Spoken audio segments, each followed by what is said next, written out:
I was, and she was doing me a favor, so I didn't want to yell at her too much. Right.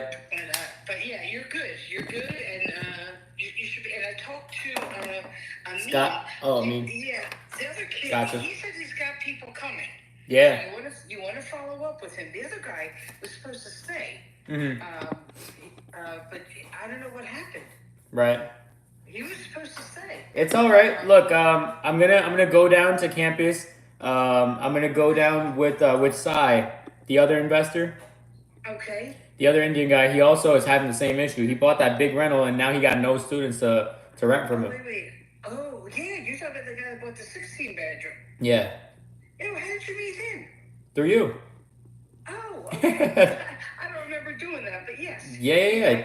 I knew, and he paid almost 1.2 million. Yeah. So he's kind of freaking out. He called me. Listen, whatever you do, don't tell him about your students. Okay? Mm-hmm. Don't give him the information to your students. He'll take your tenants. He'll come and trust me. I've seen it happen many times. They'll go knock on the door. They will go to that house. Really? You got to be very careful. Mm-hmm. They're cutthroat. They're not like you. They're cutthroat. These guys. Right. So don't tell don't talk too much about your house. Right. Because he'll go to your house and say, hey, look, I could get cheaper. I'll give you rent cheaper. I had a guy do that to me. He wanted to see the house because he said he was looking, and he went back and took all my tenants. Wow. He was an Indian guy. Yeah. When I left, he went back and all my tenants. He grabbed the people that had just moved in, and he moved them out. Yeah. So be careful. This is a cutthroat game. Try to keep everything on the down low. Don't tell him who your students are. He might. I don't even know because, like I said, the other kid was definitely staying. So something. I don't even know what happened. I didn't get a chance to see him. So something happened because he was definitely staying. He told me in April. Okay. So be careful with him. I will. Yeah, I never actually knew about that. Oh yeah, he'll knock on the door and talk to them. My name is Shyam. I'm a real estate investor. We're actually doing a student housing right now. Wow, that's insane. And this is the lady that sold me the property. Like I said, because now he's just imagine he's got right. students, right? Yeah. And he. Didn't I tell you that I would have never bought that place? Remember I said you told me that. You told me that from the beginning, and he overpaid by a lot because he just has a lot of money, and now he's crying. Yeah, because he had called me, and I said, well, I mean, my thing is if I get people, I'm not gonna give them to him. I mean, he asked me. He's literally asking me for people. I'm like, why would I be giving you people? He asked me like what I'm doing right now to get more students in my rentals. And what's going on? How can I help him? And I was like, well, I mean, I got my own problems to solve right now. You know what I mean? Listen, no, Amin has people. Tell him that you'll give him $50 for every student he brings. Okay. $50, yeah. He's ready. I talked to him. He called me the other day. Mm-hmm. So I had texted him and he called me because I wanted to find out why they weren't staying. Right. But the other guy never got back to me. Wow. But, so when I talked to him, I said, you got people coming? He said, yeah, I got a lot of people. I said, all right, talk to your landlord. Yeah. So whatever. I said, talk to him now. Mm-hmm. So he's got people coming. Okay, so. This summer. So Amin, that's the guy who has people. Understood. But do not tell the guy. Do not, and don't give any information. Look, be nice, but don't give him any of your information. He'll come over and take your tenants. Yeah, they're notorious. I mean, listen, I'm not prejudiced. I don't care what nationality you are, but you have Indian and you have Pakistani, they'll cut your throat to get your tenants. Right. So you have a good thing there with the Tunisians because they don't know, but they don't have any contact with them. Yeah. So stick with the Tunisians. Okay. And what's his name? Maz is from Pakistan. Stick with them because they don't really go after that. Right. They try to get Indian students. So you stick to the other guys. Okay. Okay, and just contact him. I'll call him again. I'll call him next week or stop by next week. Okay, and I'll try to get you tenants. Now, if I fill up your house, then I'll consider helping him. Okay. But my loyalty is to you because Thank you, Irene. you're the one.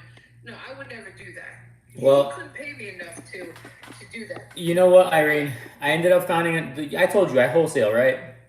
Right. So I ended up finding another rental. I told Scott about it. I told his wife about it, and I was like, "Look, I could easily wholesale this thing for like 20 grand, but if we can keep this thing and possibly like make it bigger, it'll be cool." Right. But I look at the location, and it's almost like a mile away from campus. So I'm like, there's no way it's gonna be good for students to go all the way down there, unless they have cars. And still, What do you mean to the business school? That's closer to business school than the other side. I'll tell you the address right now. Give me a sec.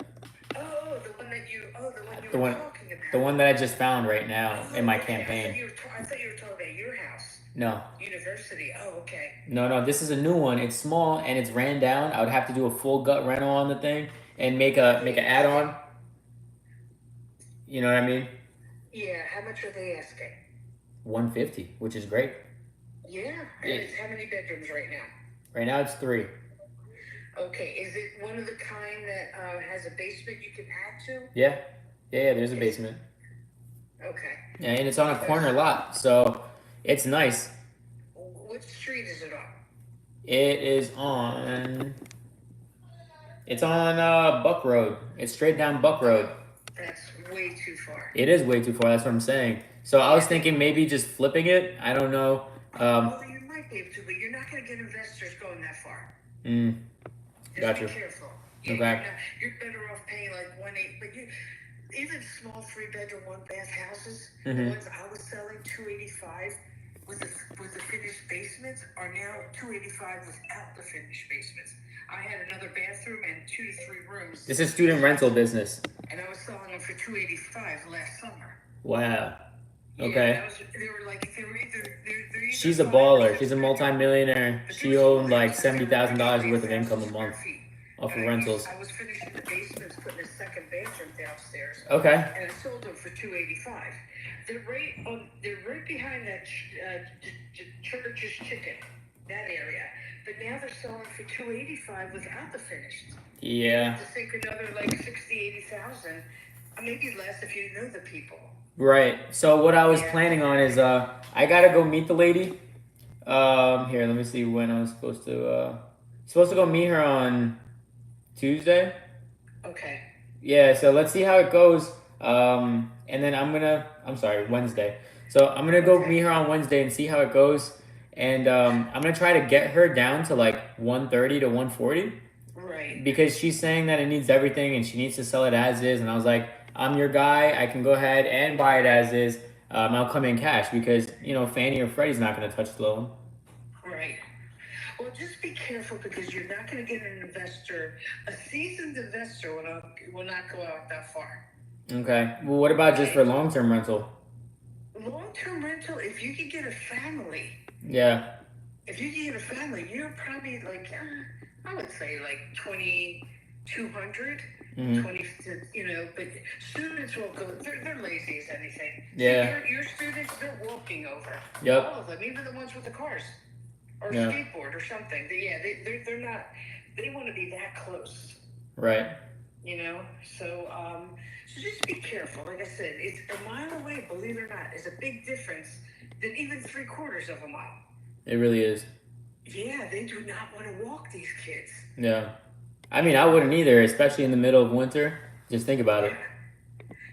I could give you Ravi's number, but again, he bought my Swarthmore and one of my other properties. Who's Ravi? Ravi, his last name is also Patel, I believe. Yeah. Yeah. But he's a nicer guy. That guy's side, I don't trust him at all. I mean, don't feel sorry for him. He's a shyster. I could just tell by talking to him. He wanted to hire me to rent this place. I said, I'm just retired. Yeah, he's trying to hire me to rent his place. I'm like, I'm like not trying to do this as much as possible because like, look, my whole business is wholesaling, right? My whole business is like trying to flip. The more I go away from that to manage rentals, it's stupid because every house I make 5 to 10 grand minimum. Why would I want to step away from my business to go No, manage? don't do that. And like I said, be careful because he's the one that he'll knock on the door and get the information or just talk him into he'll drop the rent. No, this is not the burr. I mean, sort of the burr. I just bought it for a real deep discount. $350. Okay. Just to get them in. So just be careful. I posted the whole thing on my Instagram. We bought the thing for like 400K. It's worth like 650 plus right now as is. I told you that was not good because I can't imagine 16 bedrooms in that house, and I can't imagine them making that much money. I just don't know how he has that many bathrooms to support that many people in a 16 bed. I do not either because I'm telling you, I went in that house. I looked to buy it. Okay. It was $199,000. I'm telling you, right. or $189,000. I had the two houses across the street on Church Street. Really? So I went over there. Yeah, I had 112 and 118 Church Street. Mm. And from the beginning, I said to you, do not buy that. And I said, I don't care. It's not gonna, it's not gonna bother me if you don't buy this house. But I don't want you to get stuck with that. Yeah. I knew that was a problem, and it was overpriced. So let me see. Like I said, I'll when I get back. I'm at the shore.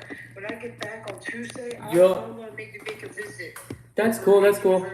You enjoy yourself at the shore. I didn't know. I didn't mean to bother you. I'm at my shore house. After 5 years, I'm finally getting to use it. That's awesome. That's awesome. But I promise you, I will look. I will reach out and I will get you tenants. Right. Well, give that guy any information, please. I won't. He'll grab it. Don't tell him where you're getting tenants. Now, don't tell him places for students. Just because he'll come in and say, "I'll give it. You can split the room for $350 each." I know them. They're shysters. I'm telling you, he's hungry right now. He's in a bad situation. I see. So, but I'll help you. I will. When I come back Tuesday, I will reach out to a lot of my former students and see who they have coming in. Right. Okay. No, thank you. Thank you so much, Irene. Don't worry. Okay. Listen, if you talk to Amin, tell me you'll give him $50 if he brings a student. Mm-hmm. That's all. But they have to sign up and they have to pay their first month rent before you give him anything. But he's pretty good. But he's hungry. He likes, he needs money too. Yeah.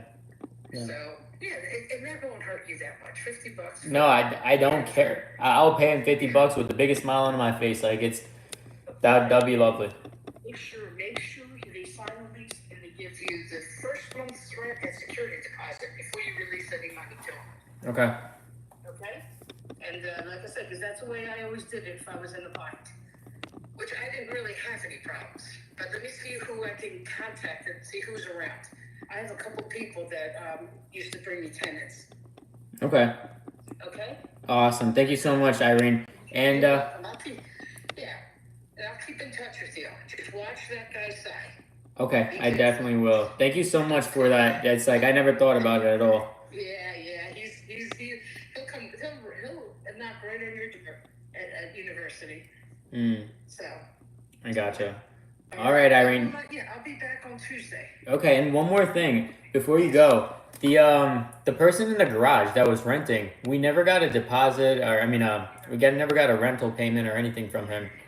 Okay, let me reach out because they were coming.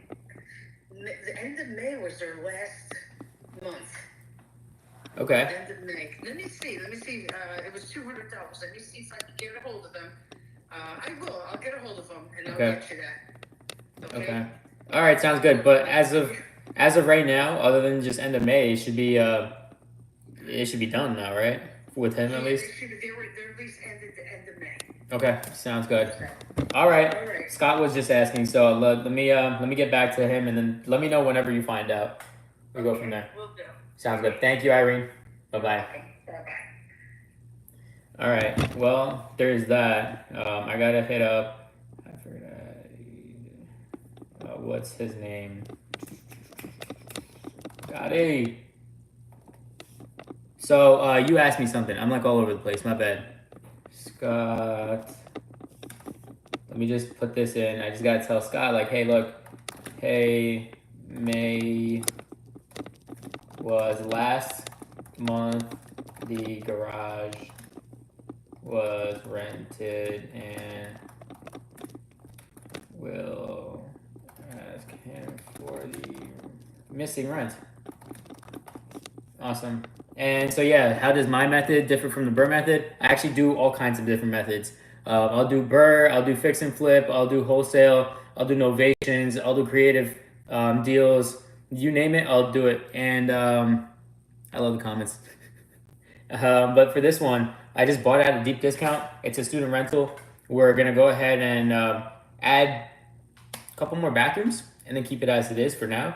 In the future, we might actually go ahead and do construction on the property to make it a lot bigger, meaning we're gonna add, I think, 8 more bedrooms because there's a brick garage that's literally next door to it, adjacent, and we can connect the entire home to the garage and then build another story on it. And I'll add so many more bedrooms, and so there's a 16 bedroom home that sold for like $1.2 million that this Indian guy freaking bought, and he's like almost underwater on it because there's like no rents coming in. So it's just wild. It's insane. But yeah, that's how my strategy differs. And honestly, I don't even like to do all this. I rather just wholesale and keep making quick money. He's got another deal this morning, so let's see how that goes. Freaking busy day. I sent it over to him later last night. I think they're gonna get back to us today, so I should have it back anytime now. So as soon as I have it back, I'll send it to you. That's another contract being signed right now for a duplex that I'm selling. That's like actually mine. Awesome. Keep me posted, and I will make JV for you. What's the name? So basically, I'm making a J. So I don't have time to sit here and cold call a bunch of buyers to make sure that, hey, look, I have this rental that I'm trying to sell, and here you go, sell it, whatever. I'd rather just hire off. Like, I really believe in delegation. I don't like doing stuff. I'm lazy, whatever. I figure managing properties would it be a huge headache? Yeah, basically, it is a huge headache. And there's not enough cash flow right now as we're stabilizing the asset to go ahead and hire off a manager, because I don't just pour money out of my own pocket for these rentals or anything in my business. I mean, when I started the business, yes, I poured every little thing that I had into it. And then now, I just don't take anything out. I just keep re-rolling everything into it. But as far as this goes, it is a massive headache. And I honestly remember me wanting to scale rentals so big, but I'm taking a complete opposite approach now. We're going to go ahead and just keep the rentals that I have right now, stabilize everything, and just keep it. Because there's no point in just selling them for a little bit. Yeah, bro, that is cheap. In certain areas, not in this area. I think he could have bought it for a lot less. I would have never paid that much for that thing, but it is what it is, and whatever. I'm not even, I don't know. Because mine's a 7-bed, 3-bath for $400 that I paid, you know? So I like to buy good deals. Some people just like to buy, and I have to rate up. I was just rating this.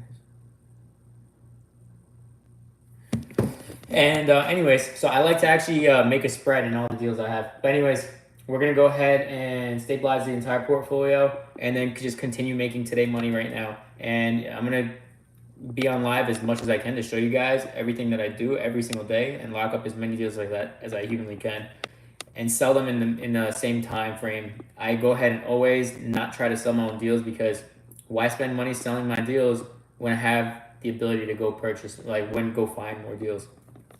The money is made when you buy, right? So the money is made when you buy, right? Why would I have the skill of finding really, really great deals and not continuously keep entertaining that skill of mine? You know, why would I go ahead and try to put like 7 different hats on when the hat that makes me the most amount of money is the only one that I could be focusing on, right? So we're going to go ahead and continue just locking up more deals. Anytime I find some great deals, we're going to, boom, hire off a dispo guy. Boom, hire off a TC. Boom, hire off an agent. Boom, hire off the title company. Like, okay, I have it here right now. I'm just waiting on that new name.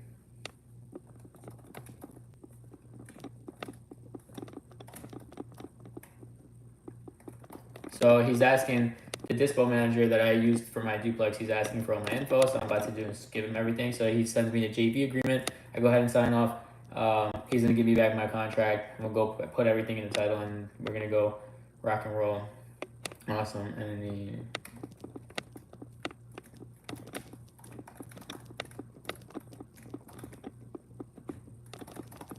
my name is Shyam Patel. We are using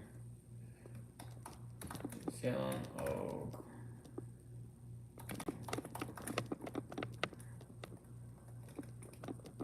By the way. Alright, boom. So I just got everything sent over to him. My partner Scott just answering back. He's here now. That's as well. We need a person to contact. Once he owns it, I need to know where we're dealing with. But I have to go through the garage and see what's going on in there. That's good to keep it thorough. 100%. When are you free?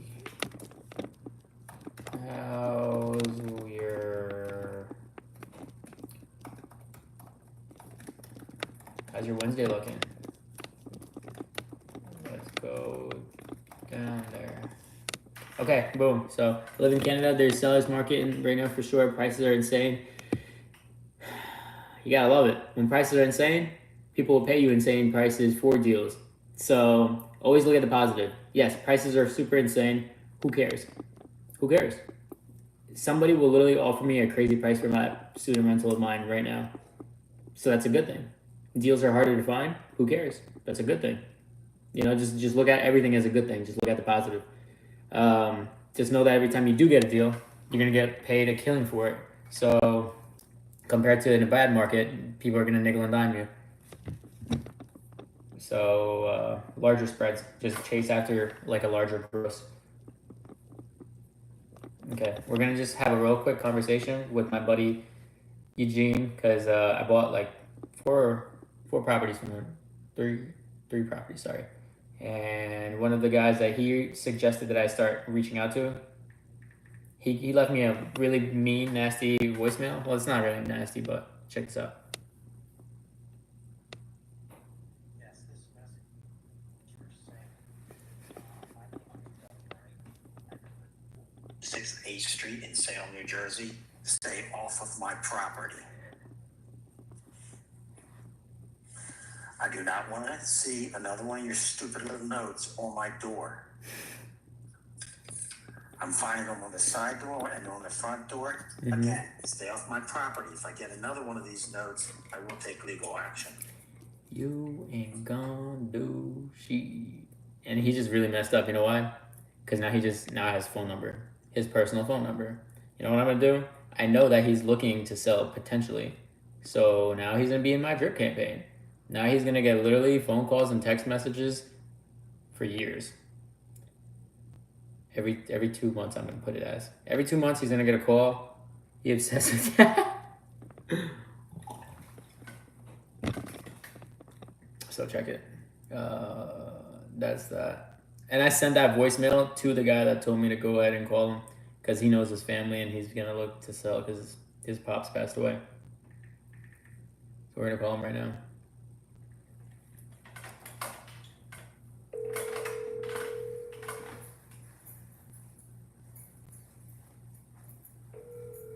What's up?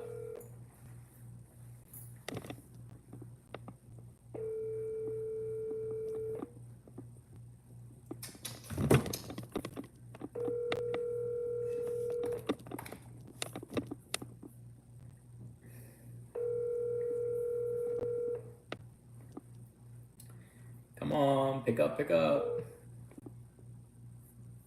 It's alright. Please leave your message for 85621749997.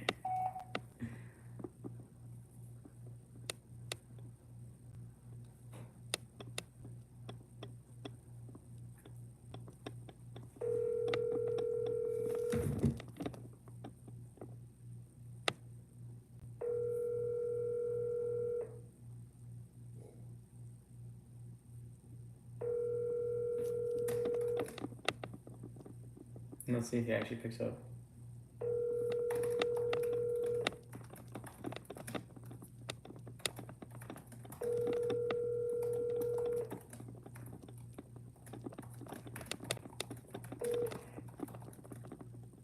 Hey, Jane. Please leave your message for.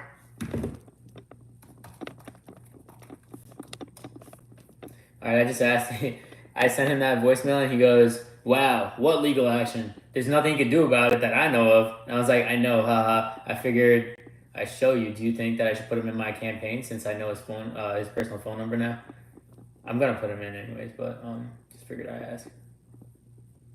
Cool. Now we're about to go cold calling real quick to just reach out to a few other people. I got what IRS payment to make. I gotta pick up a Home Depot order. So after I'm done with this, I'm gonna go to Home Depot, pick up some windows for my rental, and then one of the rents. Oh, and I gotta give my partner some of the keys that I made for him for the student rental. New debit card just came in for the new business, and then I'm making another new business tonight, and let's see how that goes. So guys, I'm about to make a brand new business, and from scratch, I'm gonna go ahead and raise about like $100,000 plus from that brand new business. If you guys want to learn how to do that, I'm gonna start recording my journey on that too, because like I have all this knowledge on starting my own businesses from scratch, from nothing, leveraging to the moon, and then growing. Buying expensive things like real estate with none of my own money. So if that's something that interests you, you have good credit. You live in America, because that's the only thing I know. It's like America, because I live here and I do business here. So I can't really give you advice from other countries, but you can take the knowledge that you learn from here and then try to apply it in your own country by literally just doing a Google search. Hey, that's what's up, bro. I'll walk you guys through it. I'll go on live as I'm doing it.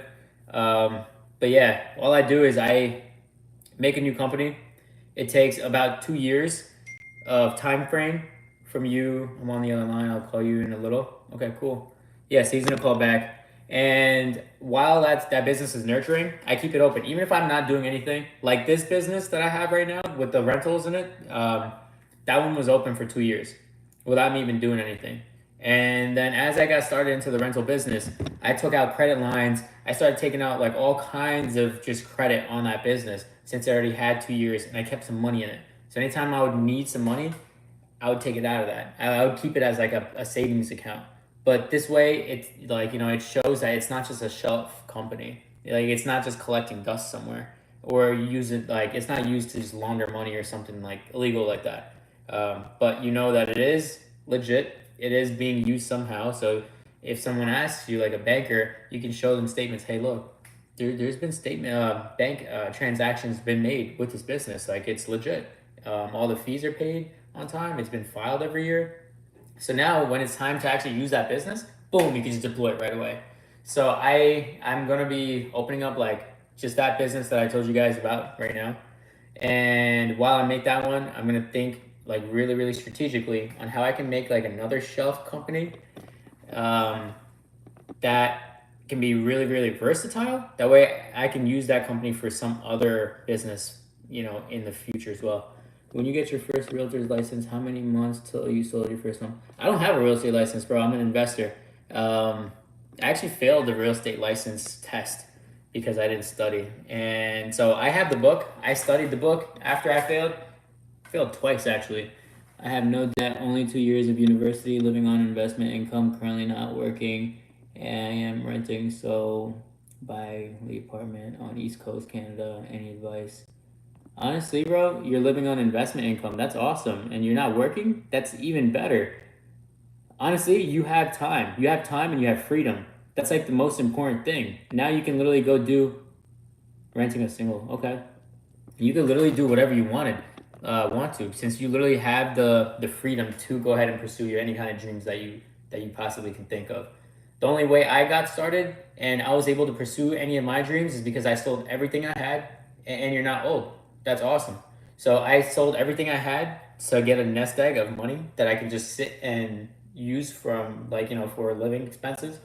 And it took me like 7 months to do my first deal, back to back to back to back. I mean, 7 months of full-time grinding. Before that, if you add like complete time from me, at least even learning, the 7 months doesn't include the learning phase that I went through.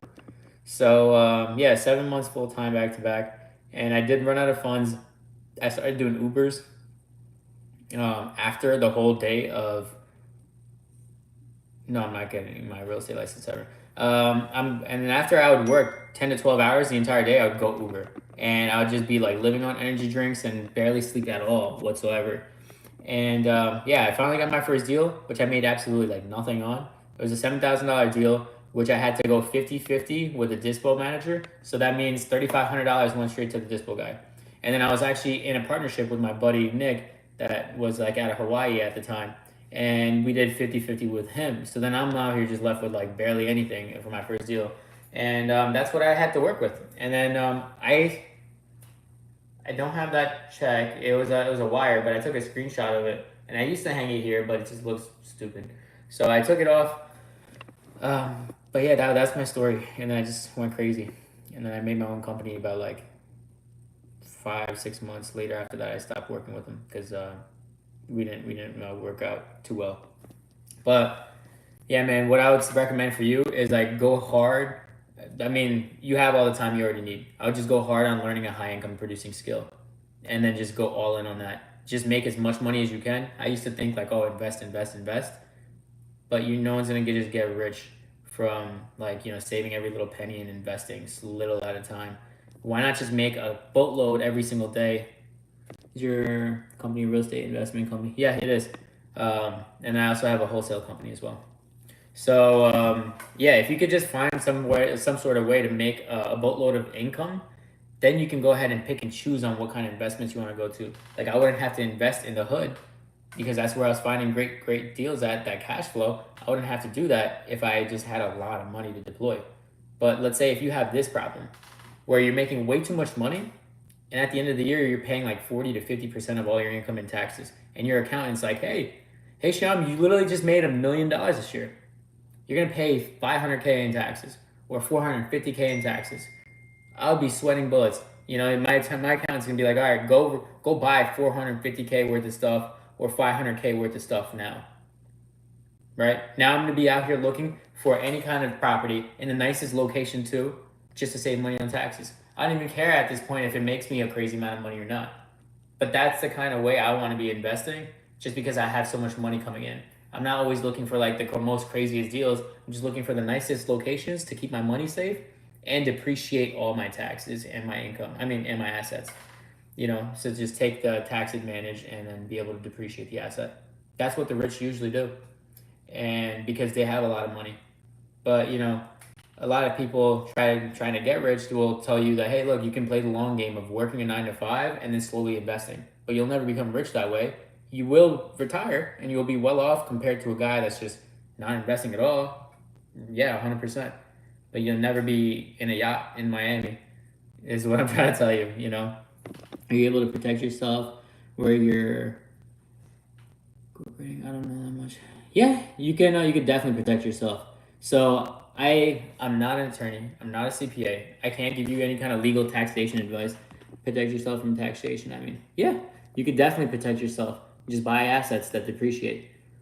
If you need to, and then you just reach out to a licensed attorney and a tax specialist. So a tax strategist that's just specializes in tax savings. That's what you're gonna need. I have a few people if you need. DM me on Instagram. I'll give you my phone number. We can even chat. I'll give you. I have a vast network of people that can help you out that I use personally, and they're friends of mine. I don't really care. You can have access to them. My Instagram is like literally this. All my social media is the same as a YouTube. It's my first name .invests. Okay, let's get back to this as of right now. I gotta get my team. So one of my callers, like my rockstar caller, she has like a storm going on where she lives and she lost her internet, so she's down. I'm on the other line. I'll be calling back. Okay, can't let it happen. Gotta load up.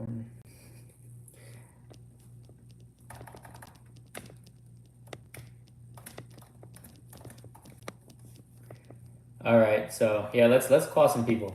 So I literally got a phone call from a dude that's an officer, and he was like, "Is this Sam?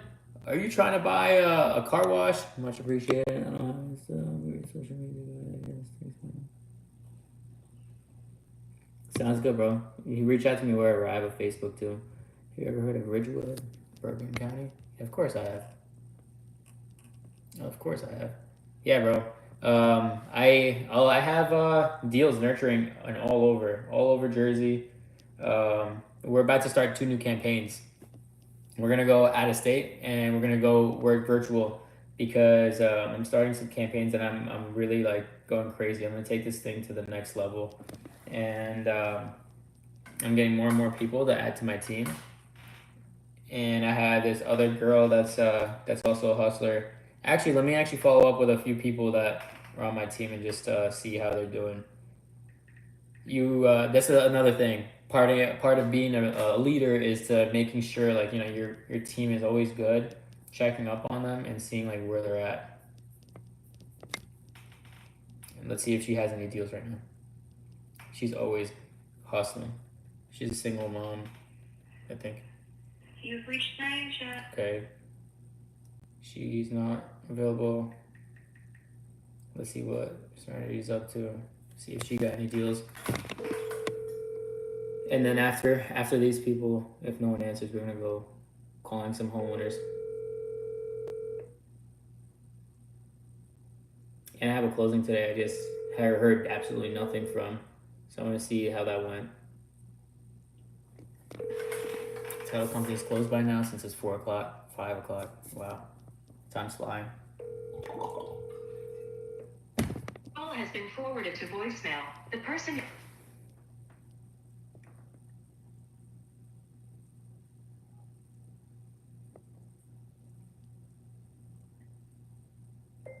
Hey, Serenity.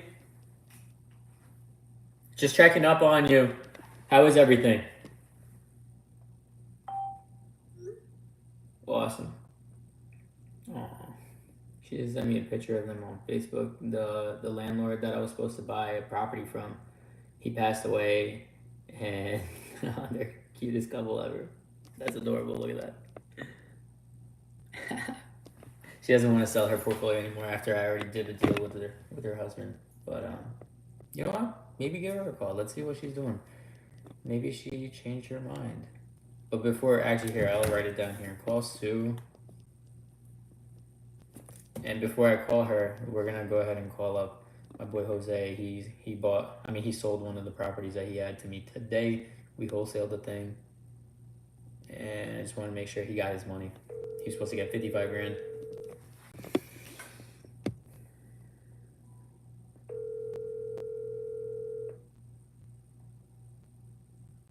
Hello? Hey, Jose, it's Sam. How are you? Yeah, how are you, Sam? Good. How did everything go? Everything went very smooth. Okay. Perfect. Yeah. I just stopped at my house in Millville. Okay. It's finished house. It needs a couple of touches for me to put it up for sale. Nice. Okay. I'm heading out to Almond Road, actually. Mm-hmm. Because I think I told you, I got hit with a $28,000 plus fine from the town. Yeah. So I have a court date coming up. Okay. And I want to see, the lawyer wants me to go there and take pictures and videos, how it is now, that it's not trashed up or anything, Definitely. I'm trying to see if I can get the fine either reduced or, better yet, totally abated, totally taken out, Yeah, definitely. So we're gonna start the work on Monday, and we agreed upon the 7 business days to get rid of the sheds. So we're gonna take care of that for you. Okay, so, are you still planning to demolish, or are you going to fix up what's there? We're gonna see the sheds is the big issue for you guys. We're gonna demolish the entire sheds, and we're gonna get. No, not the shed. I'm talking about the house itself. So the house, anything that has termite damage on it, we're gonna rip it out of there. And we can't take down the entire house. We need to leave up at least a wall, or it's gonna count as a brand new development. Exactly. Right? So we're gonna take down as much as we can and leave as much as we can. And then I believe that it is structurally sound. mm-hmm. You know, so at least all the wood, beams, rafters, 2x4s. Now you might have to replace some, but I mean, I don't know if you have to tear down the whole thing. No. So, and it's going to be a headache if we tear down the entire thing, because then we're going to have to deal with the city. Now you're gonna have to deal with the city. It's gonna be like brand new construction, and that's gonna be a lot more difficult than if you're doing a renovation. Right. I know about that. All right, Jan. Yeah, Jan. Mhm. I would appreciate it if you send me some pictures as you're under work for my court case. Sure, I would love to. I'll stop by. You got it. You have a great rest of your day, Jose. You too, Sam. All right, bye-bye. He's happy. He's happy. All right. Let's hit up the agent that helped me out with this and congratulate him. It's official, boys. It's sold. The piece of shit that we thought that would never sell. We were supposed to make 25 grand on it, and then we found out that it has like septic. And I had to get the price reduction, and it was just a nightmare.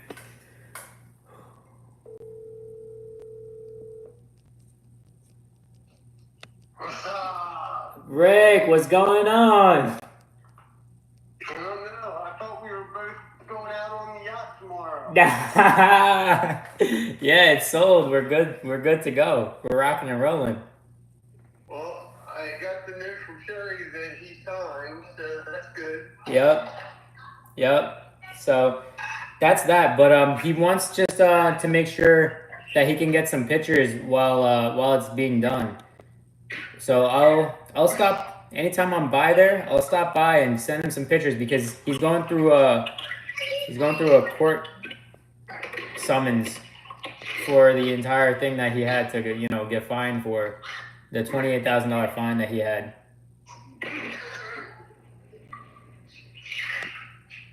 Just because he wouldn't follow the instructions. No, it's because he bought this property and then there was like a bunch of people trying to live in it and throwing garbage on the property, and it was a mess. That's why he had to clean everything up and fence it. But the city fined him almost a little under 30 grand. Yeah, he's gonna have to fight with that. Because I know what they're going to try. No. Well, you knew they were there. No, I really didn't. Yeah. Well, it is what it is. We got it done. It's not even our issue and it's not our problem, but we can do whatever we can to help him out because your guy, his name is also Jose, the guy that bought? Yeah. So Jose, well, that's hilarious. That's ironic. So that Jose, we just need some sort of pictures as he's doing the work to help the other Jose out, if that's okay with Jose. Shoot him a message asking, hey, as you get things going, could you please send me some pictures of demo of the sheds? Yeah, that's it. Because that way Jose can use those pictures in court and say hey, look, we sold the property, everything's being taken care of. He's just trying to fight it and not pay an arm and a leg in court. That's all. Yeah, whether or not they'll accept that as, forgiving him for who knows. Yeah. I mean, it's a little ridiculous, $28,000, but. Mm-hmm. Rick, on the other side, you think how quick do you think it'll be able to be resolved with the other guy for church? I just never got to sign paperwork. How many deals is that going to be this month, Rick? What's that? How many deals is that going to be this month? Well, for you and I, let's see, that's what, 3. Let's go. We got to do 6 next month. And technically, this one goes into next month. I mean, no, I'm counting it as this month. I don't care. Okay, then we did 5. Whew, we did 5. 4. Okay. 4. Shit. All right, so I gotta ramp up my marketing like crazy. We gotta do more. Honestly, Rick, if you don't mind me asking, How much do you make just off of being an agent alone? Last year was like 55. Mm. But, again, a lot of that's my own doing. Yeah. I should be 100 easily. Mm. I just need to follow the plan and do the work. Right. What if, why not just leverage me and we could go crazy out there? Well, we can Like, do both. you can do your thing at the same time, add me on top of it as like a little cherry on top, and then you could definitely be doing over 6 figures easily. Well, that's what I'm saying, listen, give me a little bit of wholesale information Yeah. so that I can say, okay, listen, if you're not willing to do this, how about we do this? Mm-hmm. And I'll connect you up with my partner who handles that portion of the business, Mm-hmm. and we get things done. I love it. I love it. Okay, like this is exactly what I've been looking for, a unicorn agent. Look out for you. Come on, ladies. Time for your dinner.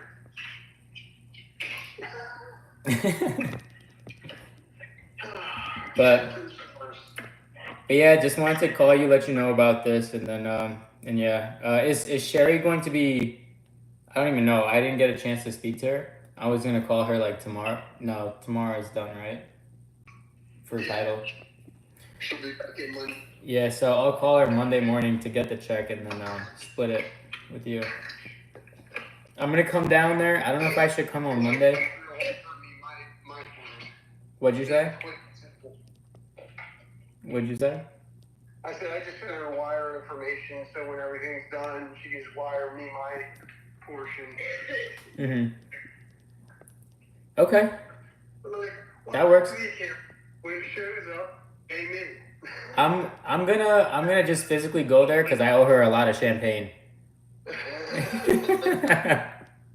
I'm gonna change it up a little bit. I'm gonna get her some wine because my uncle has a liquor store, so I'm gonna tell him to save me a really nice bottle or something and get it for her.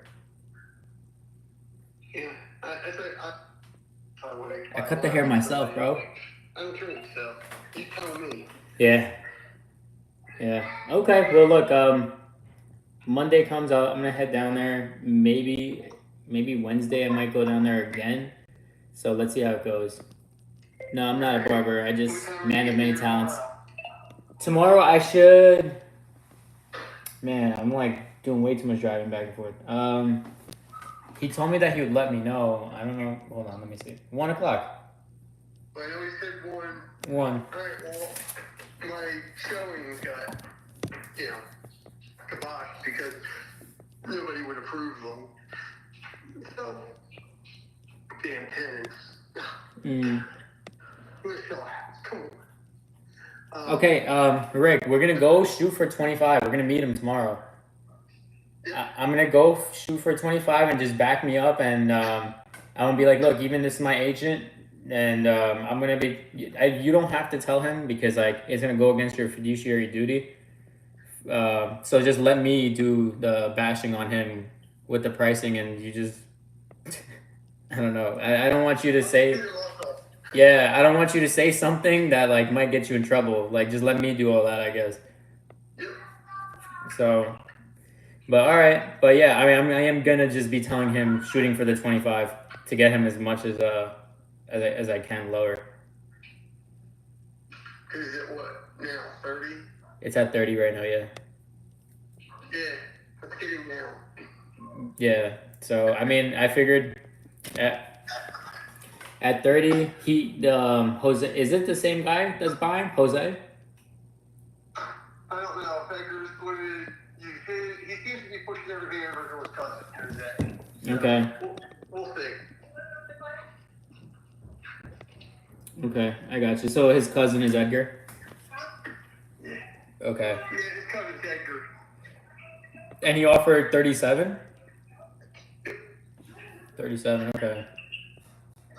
Like I said, it started at 45 and, went from there.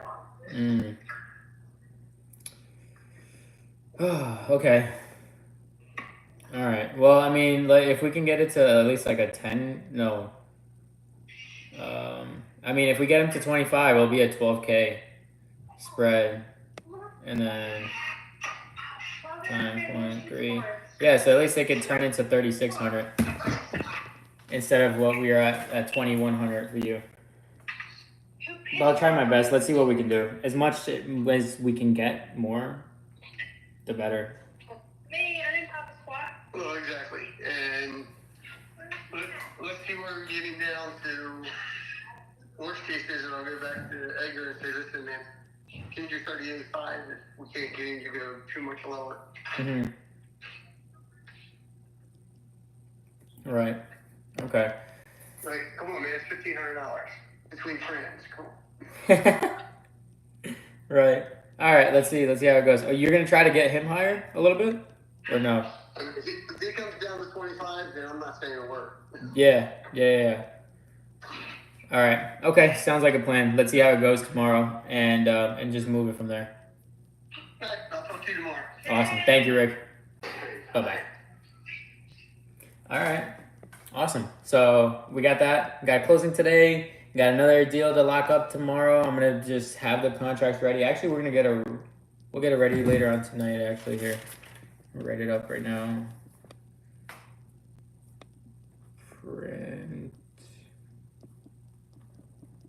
Print PSA.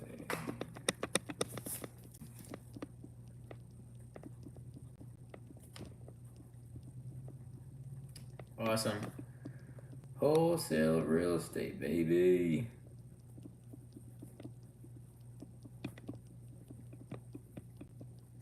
Awesome. We're gonna call up Sue right now. Tell you, this is like some easy stuff. I used to do construction. That used to be way harder than this.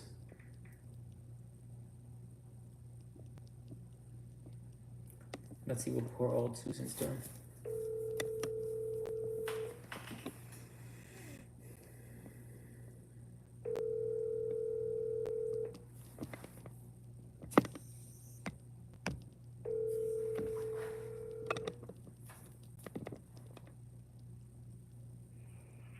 Hello, you have reached a voicemail of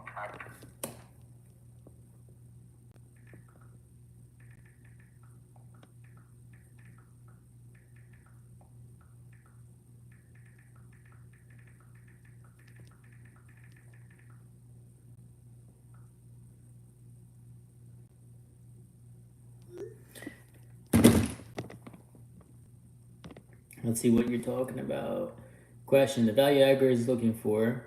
So, affirm these values to demonstrate how you are actually listening and not spewing a speech. Then explain how the property displays these values, and they believe 90% more of what they say out loud than what you tell them. So if they can actually vocalize no reason, then it makes them question themselves. So if you interesting, okay. Well, that's my agent, right? Now Edgar, he's a buyer.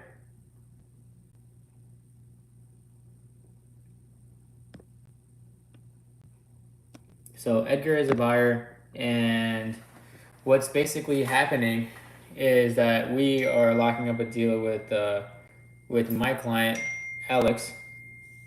Oh my God, more BS. I'll check. I'll let you know. Check something today. She noticed you were getting me.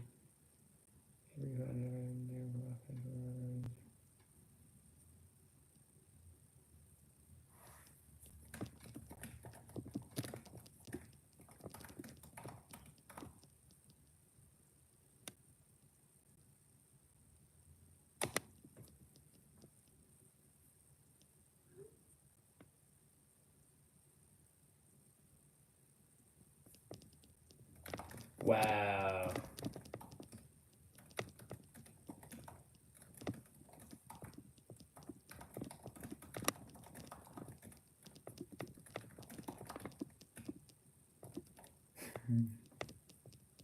Yeah, I'm dead. These people are funny.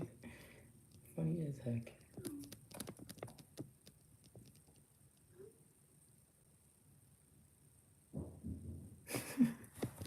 Anyways, so the thing is, I'm basically purchasing a property. 6P of the sales process: preparation, positioning, probing, priming, processing, and proceeding. I follow a little different. I follow the Sandler method. It's building up rapport, upfront contract, paint, budget, decision makers, fulfillment, presentation, and post-sale activity. But there was absolutely no sales over there. It's just me and my agent talking back and forth with each other. Well, I already locked up the property. I mean, I haven't locked up yet, but the owner, he's wanting the property for, 30 grand. He's wanting to sell for. And we already found a buyer for 37 grand. And so what I'm going to be doing is when I go back, tell him, like, I still haven't even told him that I'm buying it. I'm going to go ahead and take a look at the property, take some pictures, and see what this is even consisting of. And then tell him that it's going to take a lot more work for me to do to take that property on and try to get him down to 25K and lock it up then and there. Bring the contract with me. Literally the same day, we're going to go ahead and assign it off to the RN buyer for 37 and then just keep the ball moving. And so that's what it came down to. But yeah, I like what you're saying too. Everyone got a different sales process. It's just like they're all just the same thing in different words. I feel like the order is key. Yeah, you're definitely right. The order is definitely key, and if you mess it up, you got to like start all over again. Priming is the key stage for. Yes, you're definitely right. You definitely have to prime it, just like anything else. You are 100% right, my friend. Definitely. Definitely.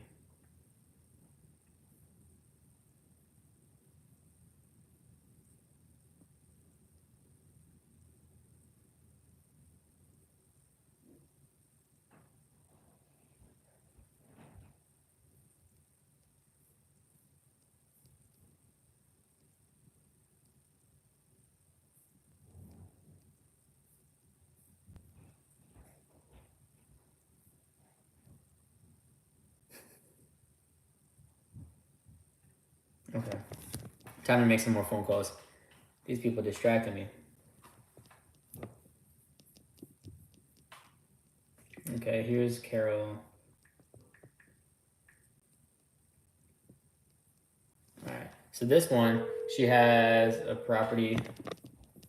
She's waiting for her husband to make a new key because her husband lost the key to the property. Hello. Hey Carol, it's Sam. How are you? I'm good, Sam. How are you doing? Fantastic. How's your trip from Great. Carolinas? Very nice. The ceremony, everything went very beautifully. It was very nice time. That's dandy. Good weather. I love that. Very good weather. Yeah. We've been having some good weather here too lately. Yeah. Yeah. How's your husband? Oh, being a pest as usual. He's outside looking for a place to put a plant, a pepper. Oh, really? We have our garden in the backyard, but we have animals. We have a groundhog or something other that eats up the vegetables. So Darn. he's finding places around the front and the side, mixing them in with the flowers. So he's out there doing that. Okay. So I did talk to him. He has somebody who's supposed to come change the lock. Okay. Or take out the old door lock because he lost the keys. So, and I thought he was going to go today, but he didn't. So, okay, that's fine. As soon as we know, and when I came back, he was telling me, some plans he has. So it's like, it's important we have to sell the house first before we can do that. So. What kind of plans is he talking about? Are you guys moving? Oh, no, just a vacation. Oh, okay. That's the best kind of plan. Yeah. Okay. So we have to sell the house first, so. Right. Yeah. Well, I mean, look, it's I don't think it's going to be anything to worry about, as we're going to just take it on as is, and we close relatively quickly, so it's it shouldn't be a hassle. We in the meantime, while I've been dealing with you guys, we closed on 3 other homes. One was in Pitts Grove, and today we just closed on one today. Like literally, it's 109 Almond Road in Pitts Grove, and that thing is it's a mess if you look at it on Google Maps or something. But we buy homes like as worse as that, and then there's some that are as turnkey as the one that we're working on right now. That's on Church Street. Uh-huh. So it's a little bit of it all. And Yeah. Well, I'll when he comes in, yeah. I'll see what the plan is to get somebody to change. But he says he has someone, and I thought that it was going to be today that they were going to go, that he was going to go. But he doesn't drive, so it would mean that I would have to take him. Mm-hmm. So that kind of slows down the process sometimes. Yeah. But I've been here all day. And as I said, he's more fixated on getting these plants into the ground today. I don't blame him. It's beautiful out there. Yeah. Where do you guys plan on going on vacation? Hawaii. Really? Mm-hmm. Are you going to Maui?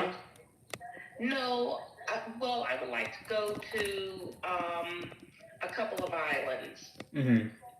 He's not been because it's been too far for him. But I've been to Hawaii and I loved it. So I traveled.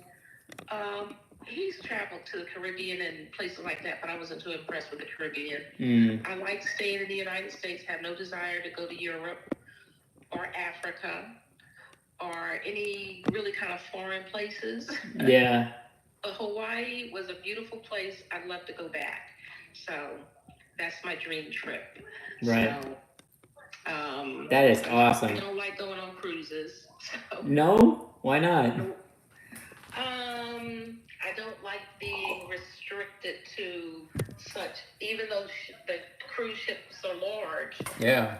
They're too contained for me. And you have just a restricted population. And, if one person is annoying, you see them all the time. Right. However long you're on the cruise, with the how many over 1,000 people on that ship, the one person is annoying. Right. The person that you see every day, they're assigned to the same dinner as you, because they have their different dinner time, breakfast, feeding times. So, cruises are not exactly what I want to do. So. Right. Okay, no, I don't blame you. I only asked because I never ever been on a cruise, so I was like, that's interesting. Like, why doesn't she like a cruise? So. By the pool, sometimes people don't supervise their children well. Yeah. And that could be annoying. I want to lay out there and read a book. Yeah. And do nothing. So. I don't like casinos. I have no interest in gambling. So, the little club shows that they do, they're okay. But yeah, I'd rather go to a resort and be able to go do things or go to another city than to a lot of cities. Really? And see how other people live in other cities, even though they're cities, like the city I grew up in. Right. No, that's definitely interesting, and there's also a cultural thing. When you go to a different place, you live there, and the atmosphere that you soak in, and it definitely is a lot different, I would think. I know with these cruises, they do say that they stop in these different areas as well, right? Mm-hmm. But does that actually even mean anything since you're just there for such a short time? Well, just listening to the news, one of my friends, they were on a cruise and they almost didn't get back in time. But really? The ship says it's going to leave at 12:22, and you have to be back there by 12 o'clock. They're going to leave at 12:22. They don't wait? They don't wait. Wow, that's scary. Yeah, and no matter what the issue is, if you call and say that, our tour bus broke down or whatever, too bad. Try to catch up to the ship at the next port, and that's on you. So. Yeah. That's. I don't know. I would be a little too paranoid of that happening. Yeah. So. And my niece loves cruises. They cruise like 2 or 3 times a year. You know, they go for 5 days, 7 days, 2 or 3 times a year. So, but that's just not me. I hate going on vacations, to be honest. I go crazy when I can't work. I'm like a workaholic, and so every time I'm away and like my business is falling apart while I'm on vacation, only thing I'm doing is stressing, not really enjoying anything. Oh no, I love vacations. I love going to different places. Richard particularly likes beaches, stuff. And because I didn't live in the same city, I lived far from where my mother lived and my greater part of my family, most of my family. I didn't live that close. So it was a trip. And, I enjoyed being on the farm. I enjoyed being back in New York City, Yeah. going hanging out with family and then coming home, Yep. going to places and all the stuff that you can do in New York. I can go to New York for a day. I grew up in New York, so. Okay. Interesting. You don't have that accent, though. I was just talking to, I was on the phone with someone else, a relative, and I said, I got to talk to Sam. But we had been on the phone for a while. Yeah. So one time you called me, and that was I was on trying to make a doctor's appointment, so I couldn't switch over. Oh, no, it's okay. I think when I first came back, and anyway, I couldn't switch over, but today I told my cousin I would, but talking about growing up in New York, and, I love growing up in New York. Yeah, I mean, I honestly love just the different types of people that we have here, and even like when I grew up out here, basically in Central Jersey. Like I told you, I'm out of Old Bridge, and even growing up in elementary school to like high school, all the friends that I made, they were all like different ethnicities, different cultures, different backgrounds. Like it was so different. Like you go to a place like Texas, it's like the same old thing everywhere you go. It's like you see the Hispanics or you see like just just straight Americans, But you're here in New York or Jersey and you get all kinds of different people and like, actual immigrants, Yeah, well, everybody's an immigrant. You're right. America. You're right. You can think about it.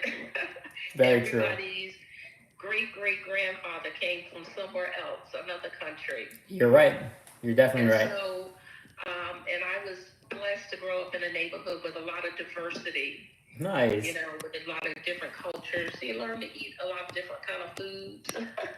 You appreciate real German food, real, Italian food, not that restaurant and store stuff. My mother's best friend was a kosher Jew. And I learned also, I think, growing up in a diverse neighborhood, you learn to respect other people's cultures. Definitely. In terms of one of my friends was Jehovah's Witness, and they don't celebrate holidays, birthdays, all that kind of stuff. And their religious day is different than my religious day. And we learned to respect that. And, her family was our house was the only house she could come to. Wow. Because they knew that my mother's values were the same as theirs, even though we were a different religion. And she wouldn't be offered any foods that she could not eat because they were vegetarian, vegan, so they couldn't have milk. Yeah, really? Wow. Chocolate, nothing like that. So, I don't know how they do that.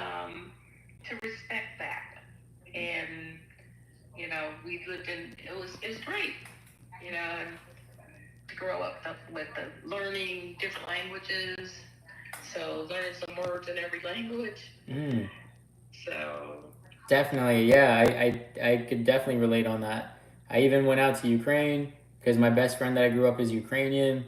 I'm Indian, and my parents they always grew me up at home. I can speak 3 different languages, and it's just so different. You know what I mean? Right, exactly. And I have friends from all over the place. Like you could, Yeah. it's beautiful. Like the Philippines, Japan. I got people from Canada. I got people from Austria. You have to, love all the different kind of wedding traditions. Yes, especially. And the food. Have you ever been to an Indian wedding? Yes, I have. Really? Yes, I have. So you know how crazy they are. And they last for a week. They do. I think it's too long. They all, the traditional clothing and the different things and the different families. And when their families come, they come for because this was a girl friend from college. So I think her mom came and she was here for a month. Okay. And then she had to have the full, American kind of wedding, and then because we had been, it was more than just me. It was probably about 10 or 12 real close college friends, that the mom actually knew because of 4 years of college and everything. So, and then the mom would go to India. I can't remember the name of where she went, because India is a huge, huge country. It is. Yeah, and you have a lot of diversity, even within the country, and the religious practices and everything. So it's a very diverse country, not like the United States, but some similarities and some not. So, yeah, 100%. Her name was Sabitha, but we called her Susie for some reason, and I think we should have called her Sabitha. See, my name is Shyam, but all my clients, they forget how to say my name, or they forget to remember it. So I've been saying Sam ever since my finance manager, when I worked in a dealership when I was 19. He was like, "No, you're Sam from now on." So from then on, I think I should learn how to pronounce your name correctly and call you by what your parents decided your name should be. If you'd like it to. Because I worked in education and I had some names that it took me a while because they were not phonetic in anybody's language. Yeah. And so the American kids, I was like, well, how did you get that Hello. name? The Christian names I recognize from the Bible, and I'd ask them about their names. I asked everybody about their names. So. No.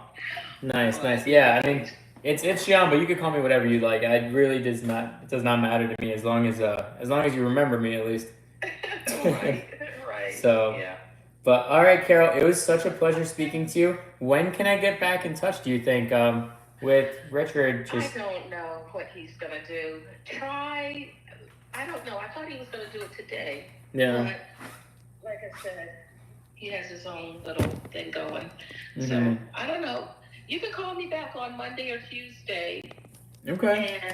And see if he's gotten the door changed. I mean, the lock changed. And then see how my schedule is and his schedule. But he works during the day. So when you're going to be in the area one day next week or whatever to see inside the house. Sure. Okay. All right. Sounds good. Well, thank you so much. It was a pleasure speaking to you. And I'll stay in touch on Monday. You have a great rest of your weekend. Thank you. You as well. Thank you so much. Take care. Bye-bye. Bye-bye.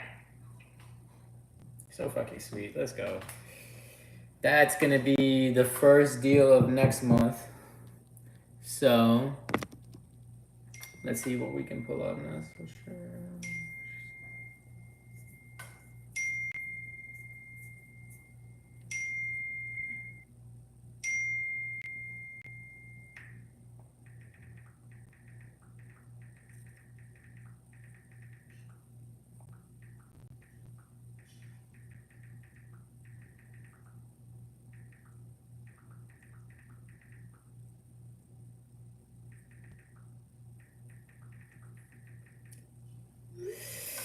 Right now, I just gotta get 75K. We got 25K coming in next week. Should show up in the checking account. Interesting.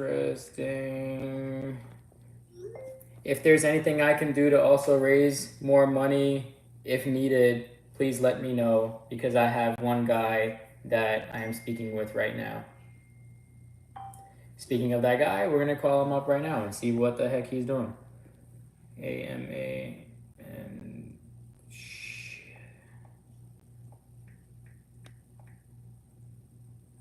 let's see. He was supposed to give me 35 grand.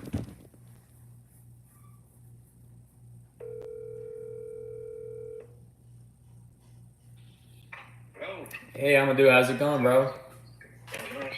Good, man. How you doing? Fantastic, can't complain. I haven't heard from you in a little bit, so I figured I'd reach out. Yeah, definitely. I've been still, approaching people as far as for private money lending. Yeah. I just got part of in a community and stuff like that. Mm-hmm.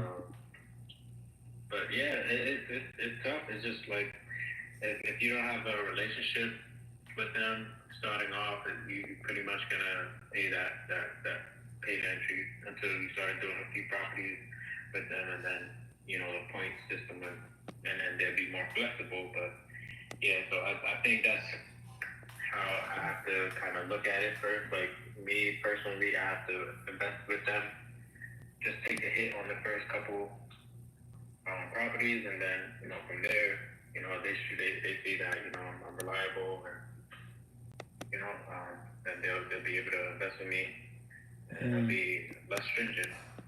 Definitely. But, yeah. Do you think that if you go with a lot less savvier real estate people, that you would end up getting a lot better of a time, finding capital and raising it? Like, it's going to be harder to find these people, but once you find these people, do you think it might be a lot easier to raise the capital at prices that you need everything to work out at? Yeah, essentially, yeah. That's probably what it would have to come down to, like people who are just starting off and exactly. Yeah, man, because all of my people, every single one of them that are lenders, are exactly that. They're not super savvy. They don't have what it takes to do it themselves just yet. So they'd rather do it with me and learn along the process and give me terms that make sense for the both of us. Instead of these lenders, they never want to do what we're looking to do and what we do. They're going to continue wanting to just stay in that position and make the max amount of money possible with their money. And they're trained to do exactly that too, by pace. So it makes our lives 10 times more difficult, right? And the people that Pace has going to him, they're the people that want to actually do this, right? So their price is to pay Pace to learn this, right? And get real life world experience. And so that's what we have to sell on. And it's an opportunity for them. It's not an opportunity for us. We're the one who's giving it out. So it's like we got to go target people that are interested in that, in getting that opportunity, and not thinking that they are the opportunity, Yeah, correct. Yeah, and so, honestly, like I kind of wasn't as active as I was in the community with Pace on Facebook, because I was just so consumed with like all this knowledge that I'm getting from like just surrounding with other people. So like now I can bring that into start looking for those people, like you said, that are as savvy but still want to make some money off of it. So yeah, definitely. Okay. Yeah. So but other than that, I wanted to still get in touch with you, bro, because I have so much going on. Close the deal today. We're about to close one more next month, and then we're about to close another one that we're working on right now. And in the pipeline, we have about 5 hot leads that we're working on as well. This last month, I did 6 deals. So it's like ramping up like there's no tomorrow, and I'm not slowing down anytime soon.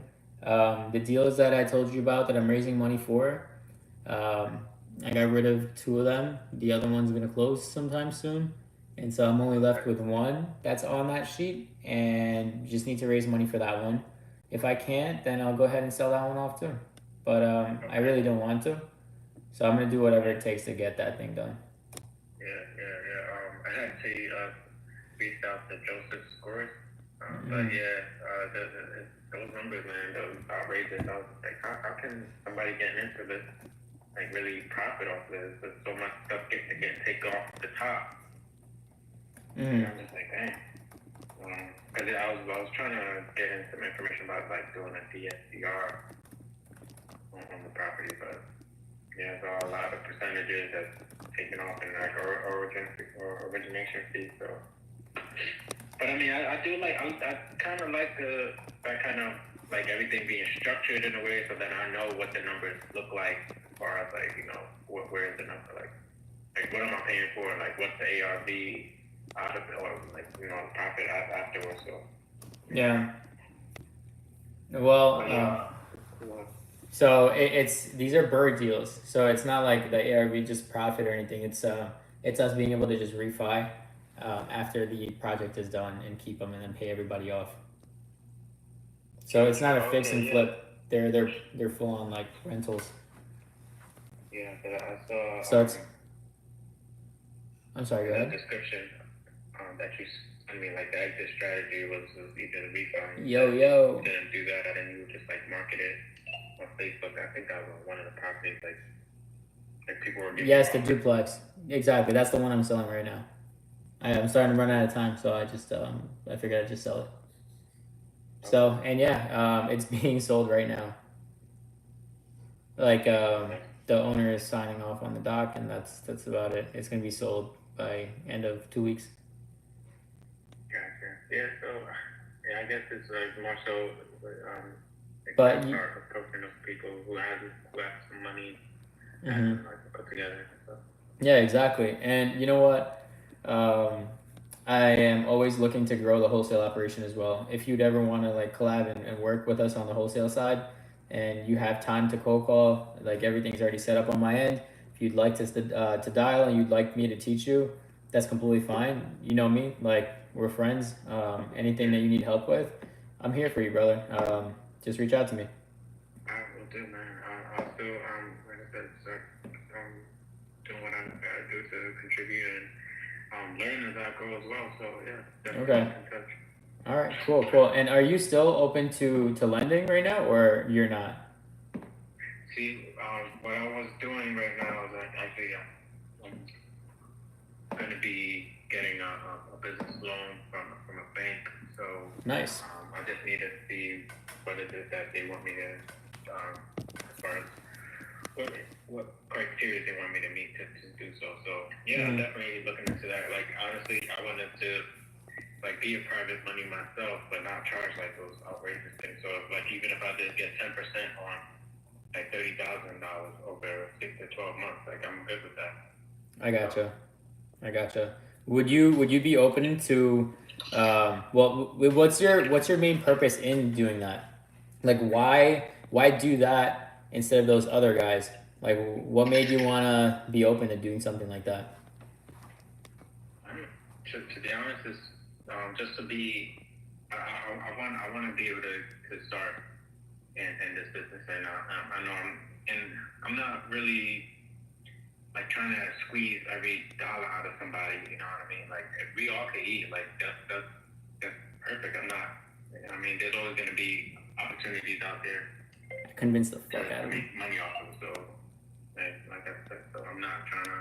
How much? Like if I could invest and then make money off of that and get somebody else in. Like somebody see me making money and be like, oh, they asked me how I do that. I was like, well, this is what I did. You give me this amount of money, and then I can invest in the property, and I'll help them get a percentage. And I mean, I'll take something for referring, but just get other people, build a team of private investors or private lenders who have the same mindset of that, not trying to gouge every. I just envisioned something big. So here's what I'm thinking. I have a friend that's a software developer. He would be open to. Okay, so what do you? So you're trying to basically make a team of other investors that are trying to also follow your lead, exactly how these wholesalers are following my lead for me to build a team and doing all these deals that I do right now. you're basically trying to replicate that for a lender side. I have people that can help you open up an entire like website, make something like official. Like you know how Investor Lift is for wholesale deals? Investor lift. No. It's like the holy grail of wholesale deals. So if any investor around America, around all 50 states is trying to look and buy a deal in his neck of the woods, he can go on Investor Lift and look at all these deals that are out here live. You know, the same thing you can possibly do for private capital in certain locations where it's like, look, I have a team out here in Florida, I have a team out here in Jersey, I have a team out here in Texas, you know, and it's like these people can pay crazy amounts of subscriptions to go on there and get access to massive funds. Yeah, that definitely And comes out like that too. just like how Pace is training these guys, you could train them so they're not getting ripped off and they know how to vet all these people. Exactly. Yeah. Right? And I wasn't sure if it was like going to be looked at as like a fund, but that's pretty much kind of like how it is. If you collab like this money in pool, then it's managed in a way where we bring these deals and whoever wants to invest in them.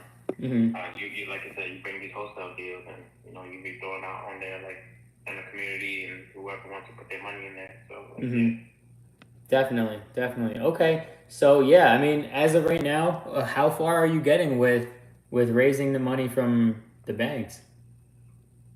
Well, I'm still in the early stages. Just like I said, I just had a conversation with one of the bank representatives about a week ago, actually a couple days ago, actually. So I'm just waiting to hear back from her. I got to put in an application and all that, but I have to make sure I get all my financials in line as far as my debt and my credit score aligned. So what they're looking for. Okay. All right. Yeah. I mean, let me know and keep me updated because I want to learn about that too. And if there's anything I could do to help you learn about real estate, any aspect of it, or anything as far as like the wholesale or investment side, just call me, man. Just don't think about that you might be annoying me or something like that. I'm here to help people, and I'm here to be helping myself too. Yeah, I do get like that just because I have so much new questions. And it's like maybe I should learn a little bit, get more savvy before I start like messing with people who's already in the trenches. Man, I appreciate you, man, because that can definitely get annoying. But I only reason I say what I say is because I was in your position one day. You know, once upon a time, I didn't know absolutely anything. I wasn't born like this either. So it's like, I didn't have a rich dad that knew what he was talking about. So if I can help someone that was in the same shoes as I was, man, I would love to. So yeah, let me know if you have anything and stay in touch. Let's definitely keep working on things. The property that I wanted funds for, the 505 University, it looks like we have everything squared up on that one already. But yeah, only thing else that's left is just that other one. The last one that was on the email that I sent you, the 44/8. So that's the only one that's left, and we have some time. I need to evict the lady. I'd say it's gonna take another month and a half to get her out of there, maybe 2 months. The crazy cat lady, and we're gonna take care of the entire home, renovate the whole place, and then in the refi. But as soon as I get the lady out of there, I'm gonna need money to take care of the first position lender that's in place right now. I gotta replace him, and he's in the place right now for the purchase price, which was 45 grand. It was 40,000 for purchase, and then 5 grand for holding cost that I raised from him. And I'm going to be raising 95K for that one, and it's going to be for the purchase, the rehab, and some of the holding costs that's going to be inside of that loan. Awesome. So yeah, I'm excited to hear about like getting involved in this stuff because I'm glad you still thought of me and reached out because definitely once I get everything aligned, I'll definitely be a lender in one of your deals. Then we go from there. that would be lovely. Okay, sounds good. And if there's anything that you could do to even teach me, I would love to even just be like, also a lender on myself. And look, there's not enough money in the world for me to continuously keep doing this. So don't think that like, oh, if you teach me, then I'm not going to use anyone else, because that's far from the truth. I can keep getting more deals. Um, but one thing I am working on right now is building a cash reserve that's so big that I can take on a deal and not have to like worry and stress out like this. If I can raise the money, then yes, I'll go ahead and do the deal without my own money. But if I can at the last second, at least I have something to go ahead and just pull the trigger on and take care of the opportunity that's right in front of me, right? Instead of just holding off and then just wholesaling it or something like that. Right. That's almost kind of like that sub two fund that Pace is doing, right? Really? I don't know too much about it, but it just seems like a lot of people kind of like putting money in there. If they're trying to raise money to put in there, and they're investing in some RV parks and something like that. But I don't know too much about like I said, I've kind of been a little bit removed out of the community for a while just because I was just focused on what people I'm meeting here and learning. So okay. No worries, no worries. It's all good. Let me know. Keep me updated. And it was awesome speaking to you. I'm gonna call up Cindy and see what she's got going on as well right now. I know she wanted to work on wholesale together, so maybe we can pair up and bring you some more deals for you to, also tap in on. That way you can get yourself inside too. absolutely, I appreciate you. Of course, of course. I'll speak to you soon. Have a great rest of your weekend. You too. Thanks. Bye. Okay. So I'm gonna do working.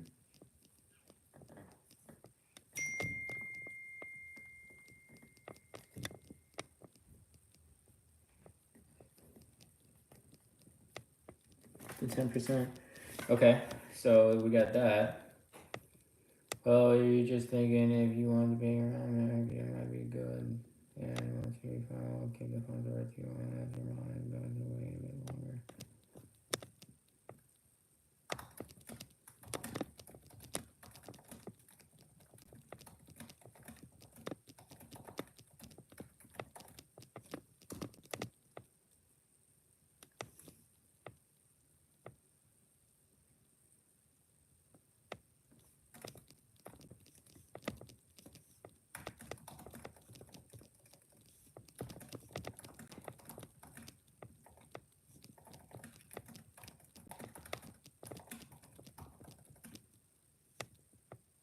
These guys are just so stupid. This is why exactly I hate posting about the money that I make, because there's people out there that are just like so just crazy.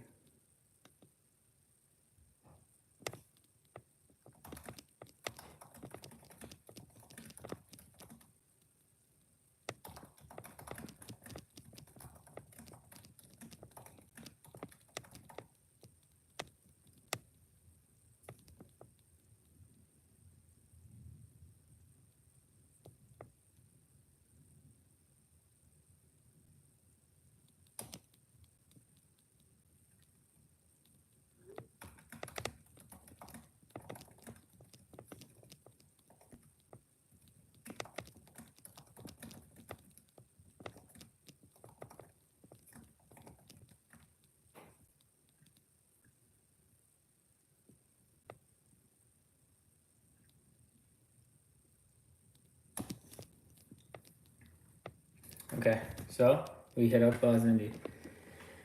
Oh man, these people, man, this is insane.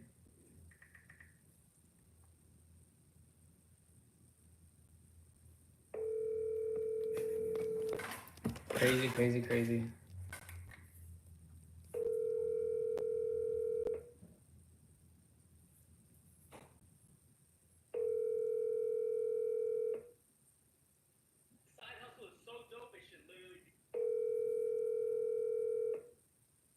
Your call has been forwarded to an automatic voice message system. 60960866937 is not available.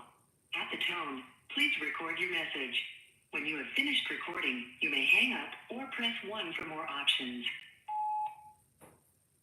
Hey Cindy, it's Shyam. Give me a call back when you can. Later. Okay.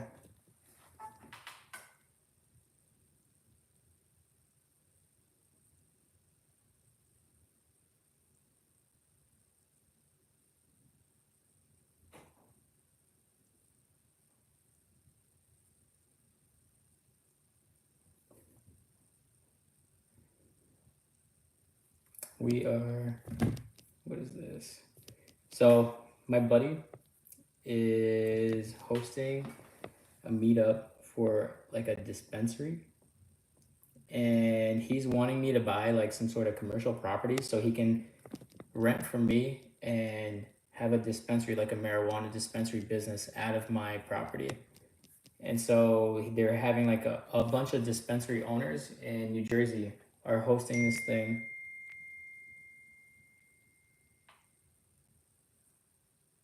So that's crazy.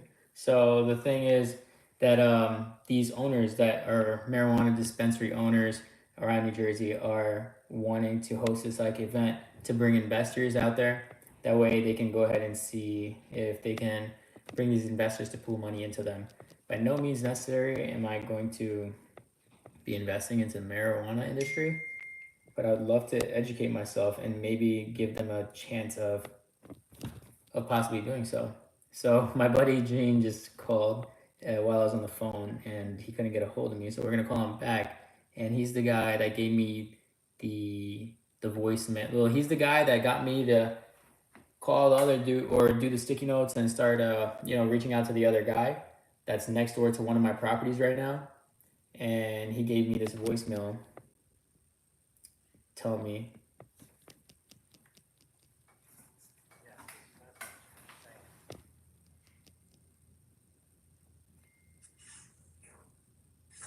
I do not want to see another one of your stupid little notes on my door.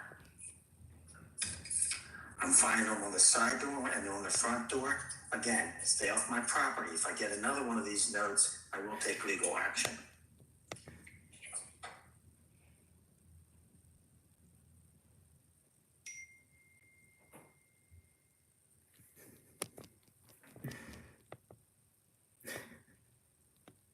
So we're about to call up Gene and see what he's talking about because it's hilarious.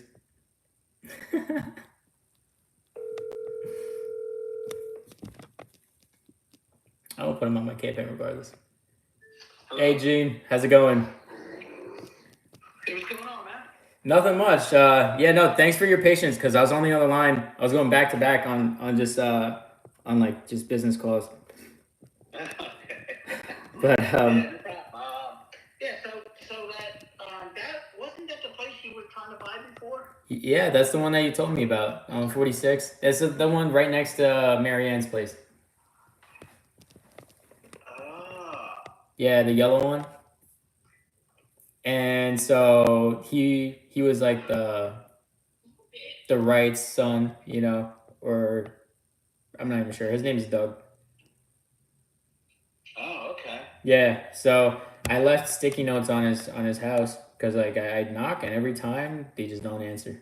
So I just left sticky note on his front door, on his side door, and every time I go, I leave sticky notes and I never get a call back. So this time I left it on his car too.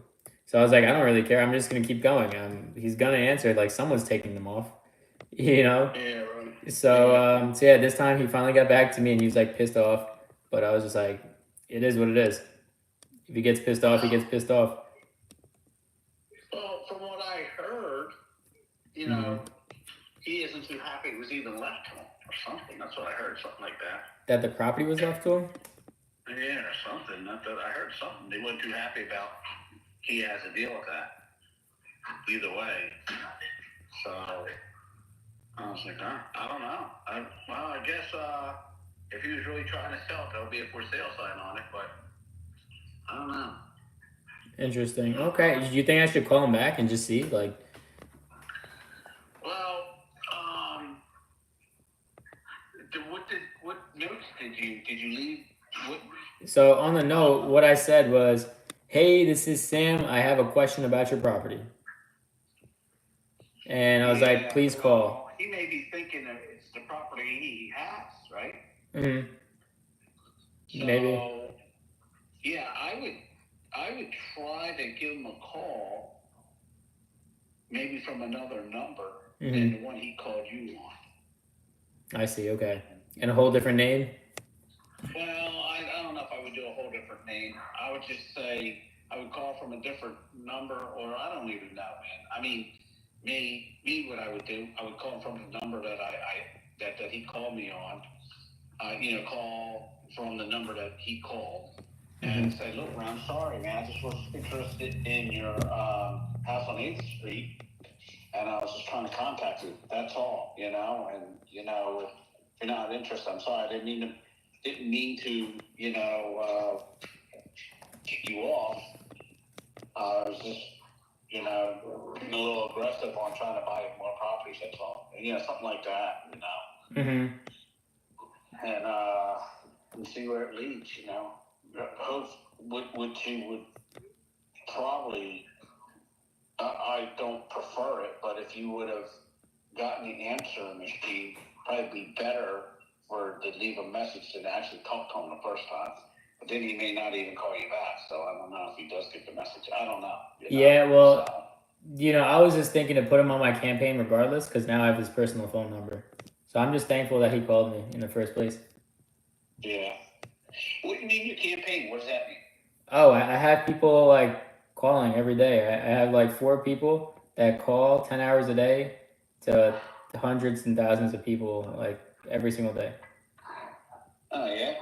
They call. I have a text messaging one too, where it sends out text messages through the system, and then I have my ads running all the time. I'm like on Craigslist. I have those bandit signs, the sticky notes that I leave when I'm driving around. Just all kinds of things, yeah. And this is crazy, Gene. I wanted to tell you something. I broke a personal record. So I'm at 6 deals for the month. Cool. Hey, listen, how'd you make out with Mary Ann? Still the same thing. So we gave a notice to seize, and then we gave a notice to quit. And now I was just like, while the notice to quit is going through, let's just put in a complaint now because she's not paying again. So we filed a complaint, and it's at court, and we're just waiting to hear back from court. And once that's gone through and we get a court date, we'll be in court. Okay. What do you mean the complaint, though? For eviction. Oh, okay. Gotcha. Yeah. Because look, I tried to do everything in my power, and even aging services is telling me like they don't know what to do anymore because they're helping, and she just keeps refusing their help. Well, what you could do is get them to put that in writing. If they want to help you, then they can put that in writing for you. Interesting. Okay. Yeah. So even just stating that they did everything they possibly could to help, and that they're at their wits' end too. So that because listen, if she does go to court, she is going to try to win the judge over on age and sympathy. Yeah. Okay. And I'm not saying it's going to work. I don't know. They convicted Trump. Maybe it will work. But yeah. But I would go in there with everything. Just on my own. I would get that from them and give it to your lawyer. He'll fit it in there if it's needed. If it's not needed, it's not needed. I wouldn't get it with in mind that you really want to use it. I'd get it in mind in case you have to use it. Yeah.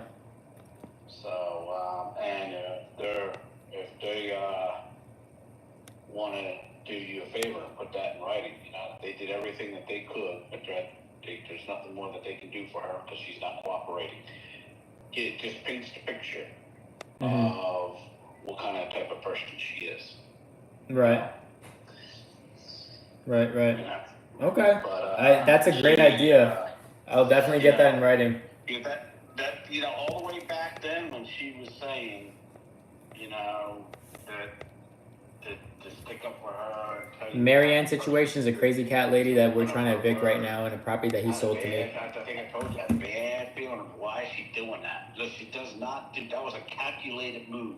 And I just picked up. I buy all kinds how of real estate. calculated Hit me that up on was. Instagram, She didn't DM do that me. for nothing. It's the same username. She was doing that to buy time Hmm. and pacify you. Yeah. And and there's no way I was going to say that because but I'm just saying that's where she just struck me, man. That just stuck out like a sore thumb. Right. So I was like, what is she up to? Right. This is not going to end well. So Yeah. But I think you already know that. So, but man, it is what it is. Look, in her brain, somewhere deep down in there, she's doing the right thing apparently. So I don't really care, and all I know is that I tried my best and I tried to do the right thing. And at this point, I'm just getting screwed up left and right. And if I had no income coming in from any other deals right now, I would be so screwed, and I would have lost the property already. So I'm gonna do what I have to do now. no. How is 14/7? It's good. I'm trying to refi it, but I can't refi because it appraised for 65 grand, and the minimum loan amount in any bank right now any lender, it's at 50K, and I'm just short of like $1,800. So I'm having a hard time refining the thing. I'm gonna try out Franklin Bank and see what they say. Yeah. But if not, I don't know what I'm gonna do. You would think a local bank like that might help, but it might also, everybody else may be thinking that, and they could be going through a tough.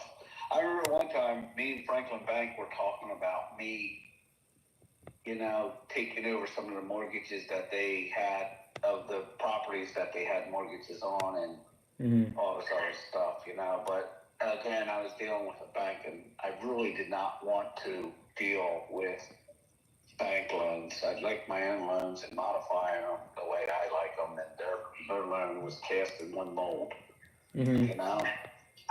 So, who's that? The box out there. Okay. Yeah. So, what? Did you buy any more? No, I'm not buying no more now. I have 11 in total, 11 rentals, 11 doors, I should say. And I am super leveraged out. Sometimes I don't even know how I'm going to eat dinner, and I don't even know how I sleep. It's insane right now. And so I told myself, I'm not buying any more, period. I'm going to stick to wholesaling for now and try to make as much money as I can. And everything that I had planned for these rentals to refi, it's not going as planned because they're worth so little that these banks don't want to touch them. Really? Yeah. So worst case scenario, I'm trying to do my all to make as much money as I can so I can just buy them outright, or I'm most likely might have to sell. I don't know. Worst case scenario, I don't want to sell. It took some time to gain that. Excuse me. But yeah, it took some time to gain it. I don't want to lose them. I love them. They're my babies. Yeah. Well, so what are you doing? Just wholesaling right now? Yeah, I'm wholesaling, and I'm also partnering with other flippers, with the deals that I have. That way I can just get in with no money out of pocket. Right. So, what is the campaign about? The campaigns are to acquire more property for cheap prices so I can wholesale them for a fee, Okay. So these properties that I'm getting, I put them under contract, put some earnest money down, and then I wholesale them off to other investors. And they pay me a fee. I'll tell them hey, you want this deal? You like it? All right, pay me 10 grand and you can take it. Wow. Yeah. So, they have to be really good deals for them to do that. And for me to do that, I have to find great deals, and I got to look for motivated guys that are, looking to take them. Right. So right now, you're struggling right now. I'm beyond struggling right now. Really? Yep. I mean, I'm like, pulling in the money from wholesale, but I owe everybody so much money. It's like every time I make a paycheck, it goes towards the people I owe. So I kind of like made a mistake on like leveraging too quick. If I leveraged too quick the way you did it, I wouldn't have a problem because I would be in long-term fixed rate debt. But I'm in short-term, really, really high interest rate debt where it's not even cash flowing on my properties.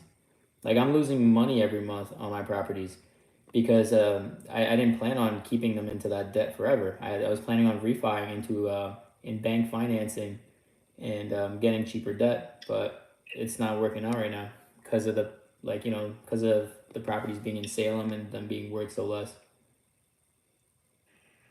Okay, wow, man. Yeah. So unless I fix them all up, I get them vacant like 44 8th Street. Unless I do all that, I can't really refi. The banks don't want to touch it. What's up? Wow. Yeah. So that is something, man. at least on 14 7th and 87 York, those two are the only ones that I'm gonna have problems with. 44, I'm gonna have no problems with because I'm gonna remodel the entire thing. So it's gonna be worth like, top dollar afterwards because I'm gonna be literally gutting the entire thing because it smells like cat piss and stuff. So it's gonna have to be gutted, Yeah. but it'll be worth it. But 87 York, I don't really see. That's a little more updated than the other one. I don't Well, see. you think? I just don't know how I can remodel the thing with the people living inside. Well,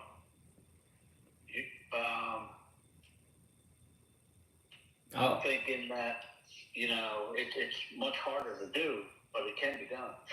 You think so? Yeah, but the only thing is, she's pregnant again, right? Yeah. Yeah, well, that you don't want to be doing that while they're pregnant. You don't want to do that because then if that baby comes out, with two heads or something, then you're going to automatically assume it was your remodel thing that affected her or some kind of crap, That's kind of. I was planning on at least like doing the outside of the home, and then putting on new windows one at a time. That's something you can do, but what are you going to do on the outside exactly? Just paint siding, new windows, and then like there's right in the eaves of the roof, like all the shingles or I don't know what it's called, but the underneath of the roof is like blown off from a storm.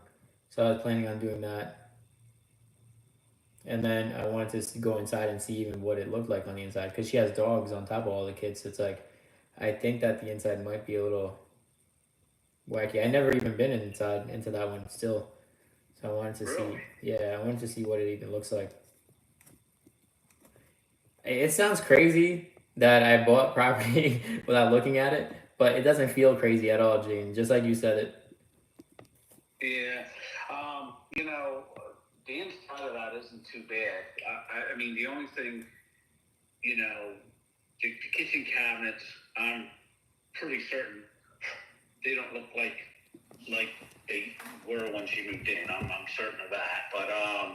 But it could use probably cabinets, and there isn't a whole lot of cabinets in there anyway. I think there's cabinets over the stove and cabinets under the sink and over the sink. So it isn't too bad. It wouldn't cost all that much to refurbish that. I'm trying to think. I think I put a new toilet in there. And the tub is older, but it's not in bad shape, or at least it wasn't. So yeah. I don't think it would cost a whole lot to do those things. But other than that, you know, see, taking cabinets out and all that, there's no lead issues there. You know, but house was built before 1979, so you gotta assume, you know, that there's some kind of lead paint in there. But there's cabinets, kitchen cabinets, they are not painted. They're cabinets, so take that out and throw them away, add new cabinets, you know, or something like that. If you're trying to, you know, up the price on that, that may work. Dude, that's exteriors, like you said. You know, that could work for you, but will it be enough? You know, all the flooring in there was new. I had all that put in there. In the kitchen and in the throughout the rest of the house. Yeah. And so, you know, that shouldn't be too bad. It was really, really expensive Mannington Mills flooring. So durable, you know. That stuff wasn't even made. That was commercial stuff, but it looked nice, looked like wood grain. Okay. And but it was all one piece. I had a professional from Mannington install it. Gotcha. But again, that was so many years ago. I don't even know what that looks like. I don't even know how they could damage that though. I just don't see it. Okay. All right. I mean, let's see how it looks. I'm gonna get inside there. Period. You know, I'm gonna see if I can go in there on Monday, since I'm gonna be heading down there anyways. Cause I'm making Sherry rich, Gene. I'm like giving her so many deals. It's crazy.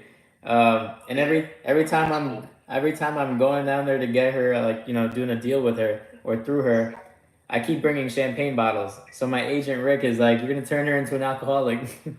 I think Sherry can handle it. Oh man. She's good people. Yeah, so she's amazing. And yeah, like I told you, I can't thank you enough for connecting me with her. She's amazing.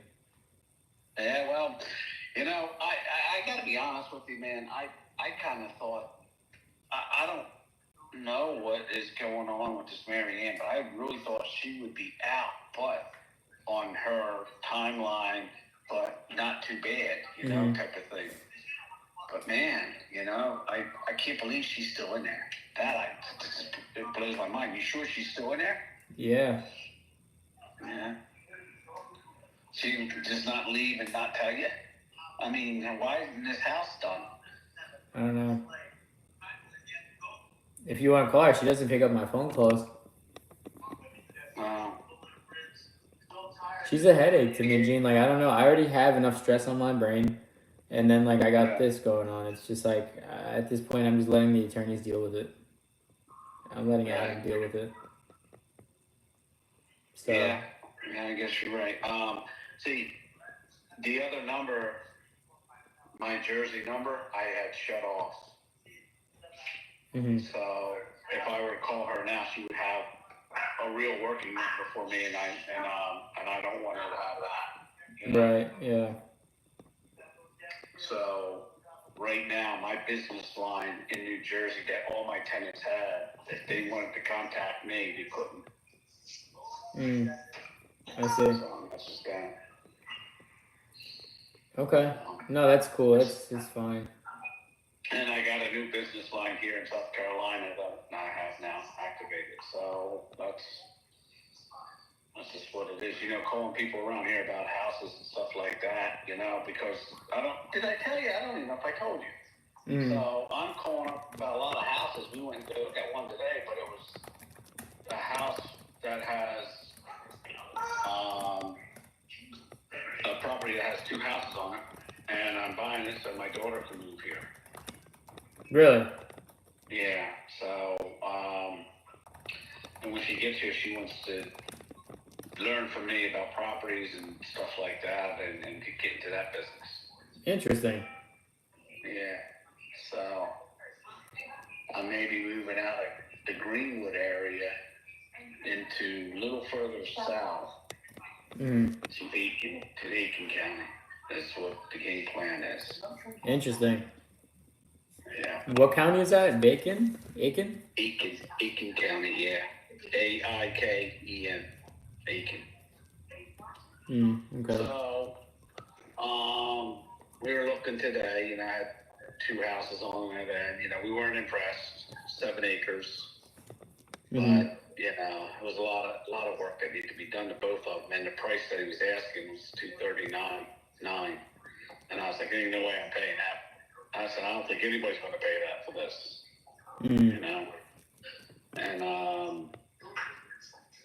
And so anyway, I put in the bid of 160, which I'm sure he's going to turn down. Right. No. Then we went to go look at this other house. There's only one house, but it was big.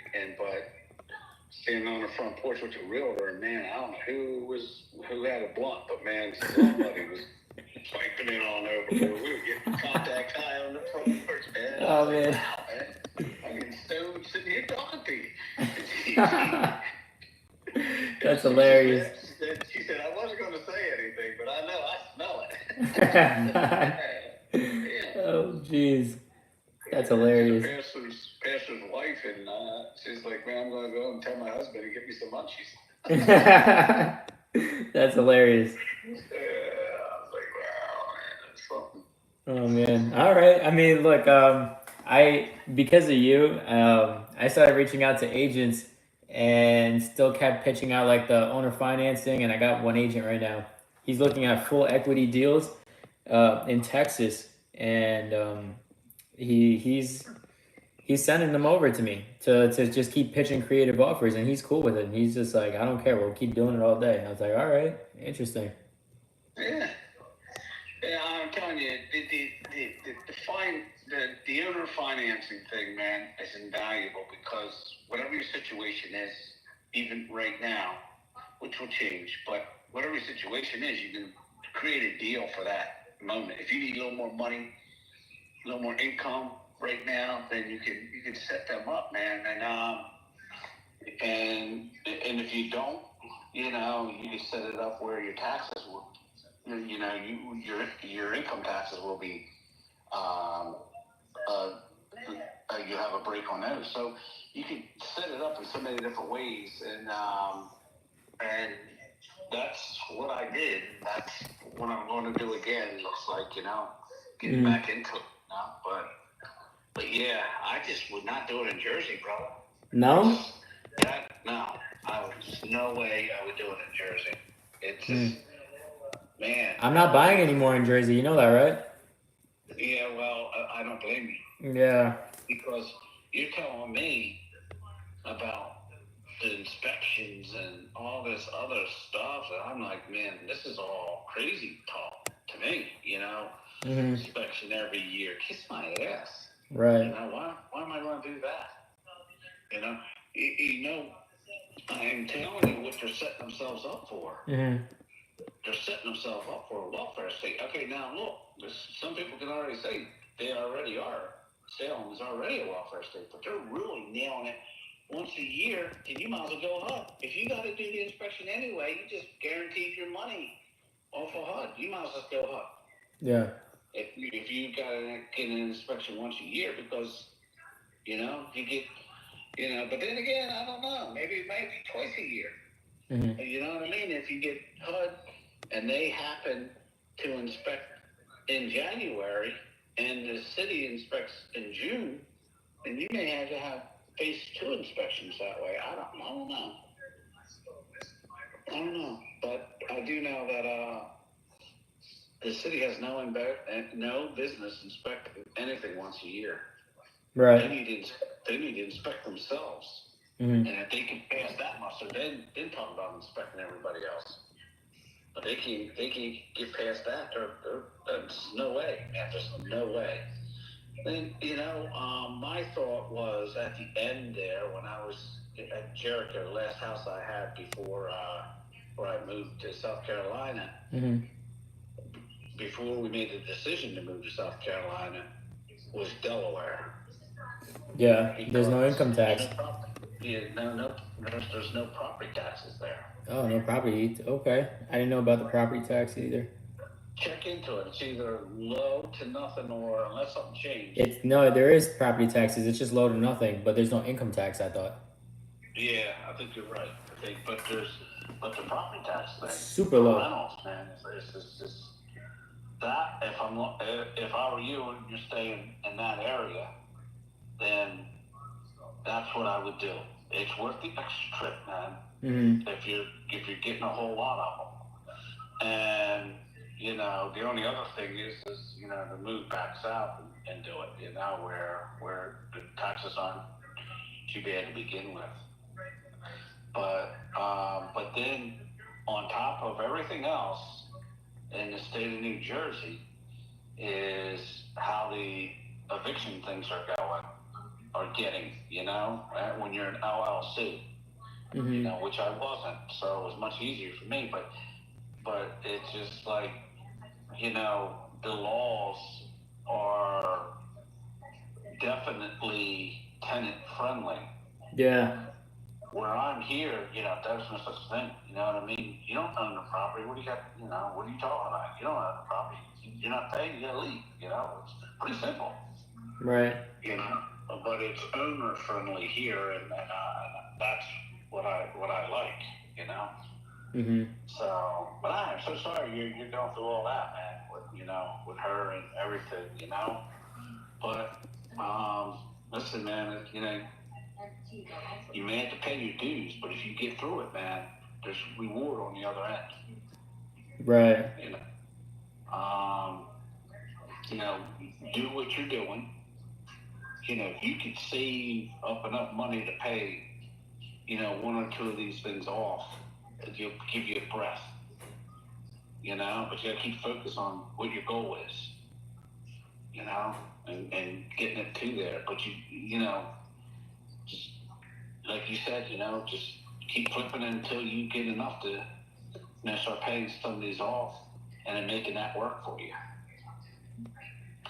Right. Like you said, you get Marianne out there and you redo that, you have something there. Exactly. So you still got 14, you got to turn around a little bit too. And then 87, which I don't think you want to have that much work there. You shouldn't. I just need to turn around 14 immediately, but I can't because they're in there, you know? There's people in there. And I can't refi it because it's only worth 65 grand, so I can't, it's just no banks is giving me money to refi. Wow. So I'm kind of stuck on that one right now. And I don't know what to do unless I can pull up some sort of other banking that I can get a loan from. Right. Or even get someone to lend me money on that, and then that way I can just like they can hold a mortgage for like, you know, I don't know, 5-10 years or so.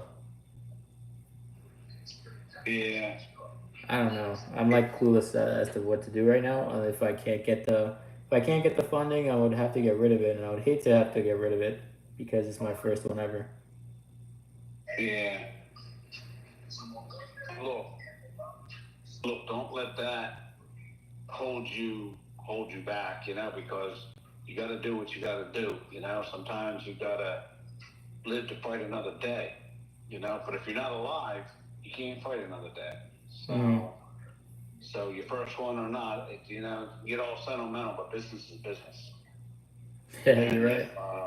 And if you need to do that to make things work, then that's what you just need to do, knowing that you'll make it up later. You know, you'll get another one back, replace it.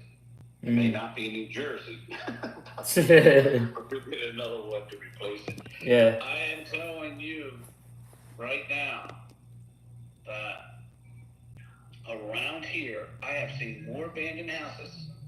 Mm. They're just sitting there, you know, doing nothing. They're not for sale. They're just, and you know nobody's living in there. You can see it. You know, unless they're 99 years old and they just don't go outside anymore, and you know, trees are growing that close to the house or whatever, you know what I mean?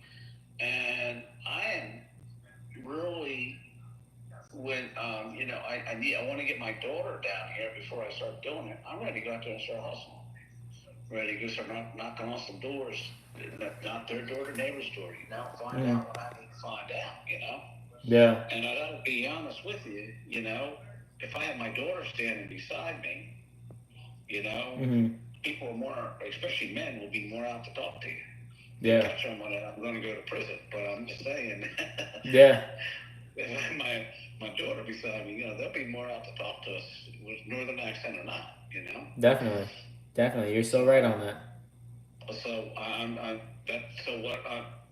and besides all that, she wants to learn. So I would want her beside me when I'm doing all this. It's perfect. Yeah, perfect. Right. And find out what's going on with these properties. I mean, it's just a little gold mine.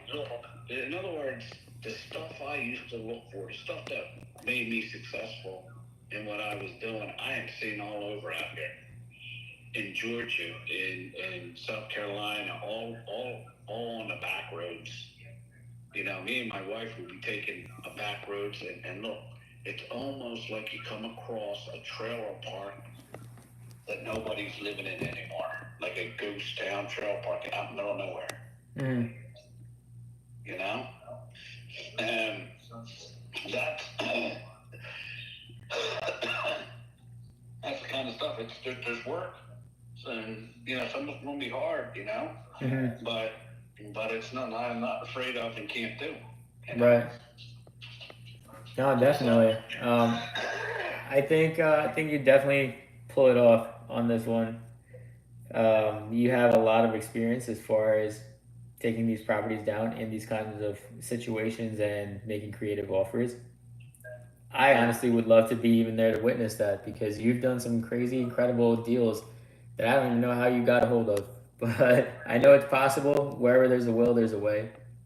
Yeah, and all about the internet, you know what I mean? And it isn't like, but see, I'm here on the ground now, and I've been here for a while, but as you know, and I didn't make any secret to you, and I never told nobody else this. I mean, my wife knew. I mean, I didn't even have to tell her she would, but I would burn out. And there's other things going on, that's for sure, but I'm just saying, but when you burn out, man, that's something that I didn't expect because I didn't know what I was dealing with. It was a different kind of beast.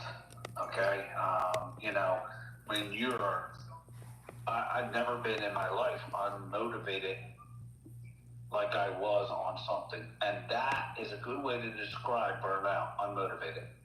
Okay, so it is like, not only am I not going to the properties today, but if you had a gun in my head, you better be prepared to pull the trigger because I'm not going.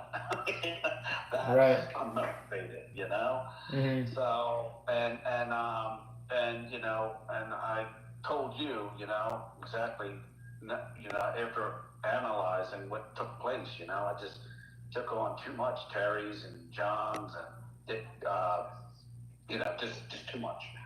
And I'll never do that again,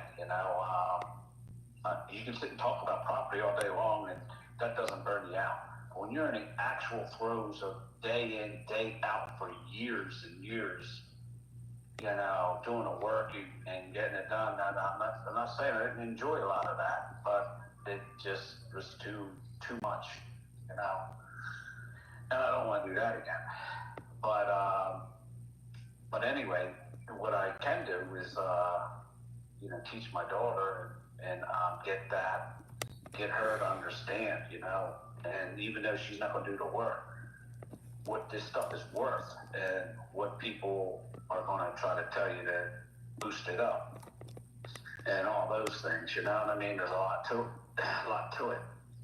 It's how people word things is how you know what their motives are. Right. When you're talking to a professional and he starts going into gray areas on how much things can cost, there's something wrong. You're a professional, you should know how much they cost, not looking for ways to pump up the bill if you can get away with it. Right. So there's a lot to it, but once I get it here, you know what I mean, I want to teach her how to look and find and close deals.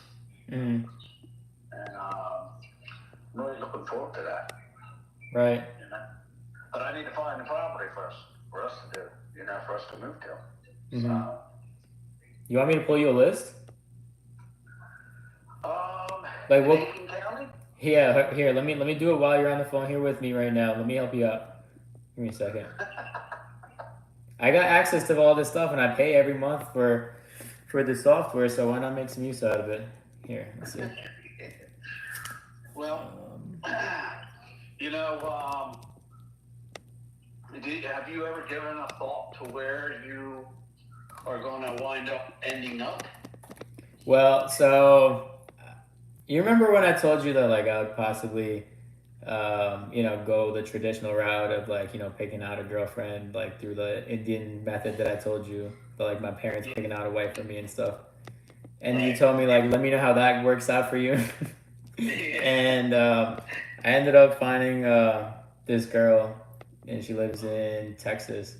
And yeah, things happened, and yeah, now she's my girlfriend, and she's like all the way in Texas. Yeah, thank you. And it did not work out the way I planned it to be. And I know you said you told me so, but yeah, it is what it is. And she's awesome. We share a lot of commonalities. But yeah, long story short, she lives in Texas. But I was looking at North Carolina to invest into, also South Carolina, like you said. And I love the Carolinas, to be honest. As far as Texas goes, I do too. Listen, I picked South Carolina for a reason. Mm-hmm. First off, it's conservative like me, okay? Yeah. I'm a really conservative guy, which is really weird because I didn't grow up conservative, you know what I mean? I don't know how it came about, but, my youngest daughter is very conservative as well. But,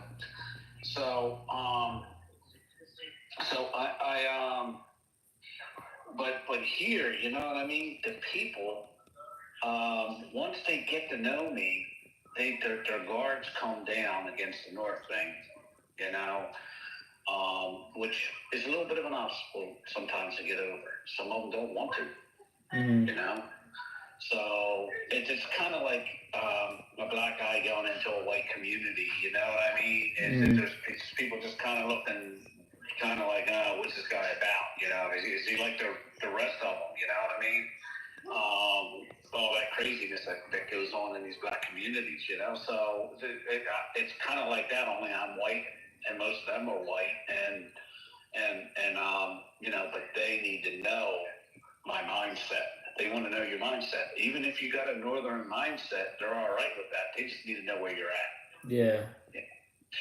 And they will never tell you that, but that's what it is. They need to know where you're at, where your thoughts. They want to know politically where you stand. Definitely. You know, and all that. And so I usually just take that card off the table almost permanently. And I'll tell them right to their face, I don't care where you stand. This is where I stand. Right. Wherever you stand is you stand. But this is where I stand. And, that kind of takes the air out of that. Mm-hmm. You know, so that's what I've been doing and making relationships that way. And so far that's really worked out well. So, but that's the biggest thing, especially when they know you're from the North. When you say you're from Texas or something like that, you know what I mean? That's a different thing. You know, that's not, I meet people from Texas all the time here. In fact, today, the realtor, that we met with, she's from Texas. You know, so, but anyway, but I kind of settled here, mainly, quite a few things. The conservative thing, the jet stream is over North Carolina. Mm-hmm. So that jet stream kind of keeps that cold air up north there in the wintertime, but it also keeps somewhat chilly North Carolina. Yeah. So I'm just not good with the cold anymore in my older age. I get it. I'm better in the warm climate, and so that played a factor. South Carolina is the closest to to Jersey with being under the jet stream. Yeah. So that played a factor. But there was just something about South Carolina. I just thought I've always wanted to be there. You know, the pastor in my church in Salem, when I went to Salem, Mm-hmm. he says, Gene, you know, he said, I am from Florida. And he says, I don't know if you and your wife are going to fit in South Carolina. I just want to tell you now. That's what he said to me. Really? And I have no clue what he meant, didn't even ask. He just don't have no clue what he meant by that, because I sit down here like a peas in a, two peas in a pod. I mean, we haven't really met anyone we didn't like here. Yeah. And seem to like us. You know, we could leave the area and they could say, "What a bunch of jerks." I don't know, you know what I mean? But they were always nice to us to our faces. Yeah. And was always friendly as could be, you know. So I don't know what he meant by that or whatever that was, but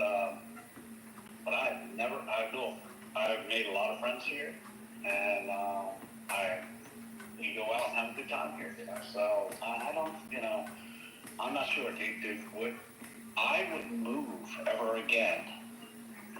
And I'm not going to say this too loud because I don't want my daughter to hear. Not that she could, but, you know. But, you know, if it wasn't for her, I probably wouldn't move again. Yeah. But I want her here more than what I love this area. Yeah. In fact, I get it. I want her here more than I love any area. Definitely. I get it. It's your daughter. At the end of the day. Gene, if I you had- were to... If I had my way, Yeah. both my daughters here.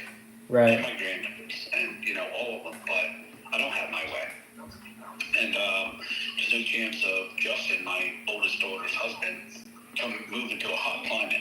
He is a cold-blooded man. He loves to hunt all the time as much as he can and all that stuff. I do love the cold as well. Like, I come from a hot country, and as ironic as it is, I like the cold. I'm hot, and I like to cool off, and I don't know, I can't deal with too much hot weather, but I don't really care. I'm like, I'll be good anywhere I go.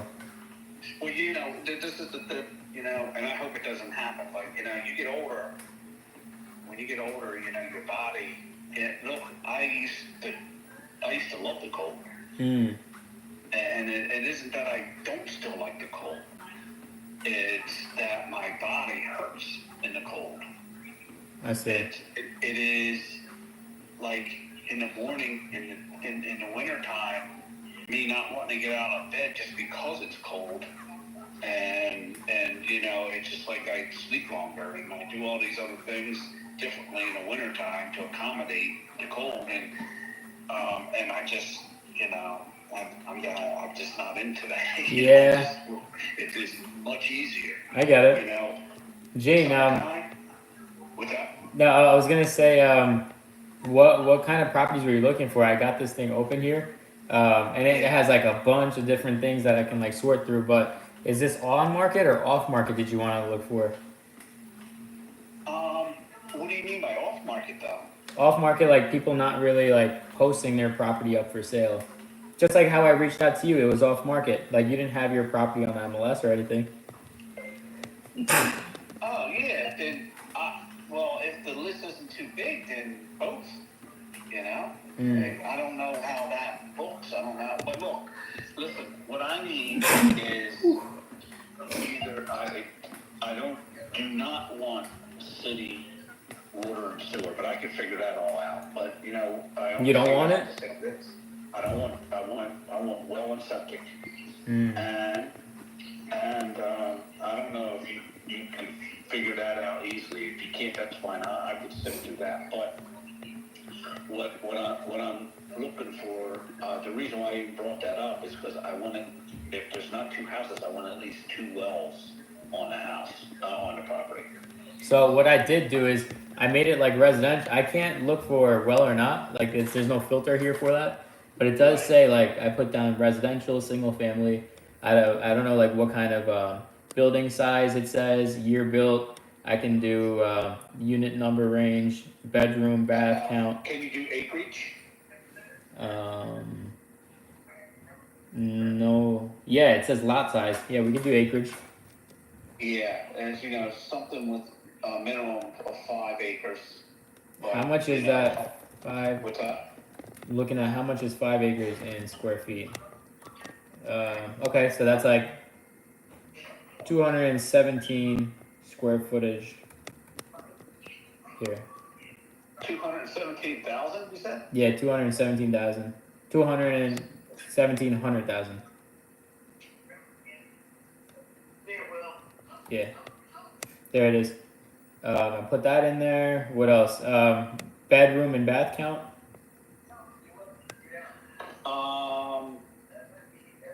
Yeah, see, that only matters, well, two baths for sure, or more.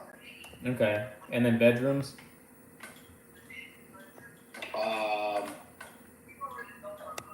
Probably 4 Okay. or 3. You know, see, it's kind of hard because if it's one house, you know, And then I would want 4. But if it's just if there's 2 houses on there or something like that, you know, I mean, then it wouldn't matter as much how many bedrooms. right. Okay. And then year built. Do you have like a specific number that I'm gonna be doing this? No. Okay. All right. I'm gonna try it on market first. Anything that's on the MLS. MLS on market. Yes. For sale. Okay. We got in your description. We got 4 available. Okay. There's one. Here, I'm gonna just send them to you like one at a time. Okay. Like I'm gonna text them over to you right now, so you can look at them later on tonight or something. I appreciate that, brother. Of course, and then the off-market stuff is gonna be a headache because then you're gonna have to like find phone numbers. I can get them for you. They're like 12 cents a lead, but you're gonna be put to work. Like you're gonna have to work like crazy. What do you mean? Like you're gonna have to cold call all these people. Yeah. But how many is on off market? Off market is gonna be like a boatload, you know? Really? Yeah. But then like how many people you're gonna get, you know, how many wrong phone numbers there's gonna be, how many people there's gonna be cursing you out. Like I mean I do that for a living, I don't mind. But you got other things to do too, you know? Yeah. Yeah, but right now it's nothing more important than trying to figure something out with this. Okay. She's coming up to the time where they, you know, I'm trying to work something out here. Yeah. I don't blame you. Here, I just sent over those 4 that I just pulled up. Okay. All the details should be on the MLS. Here, let me pull up one on Google and see.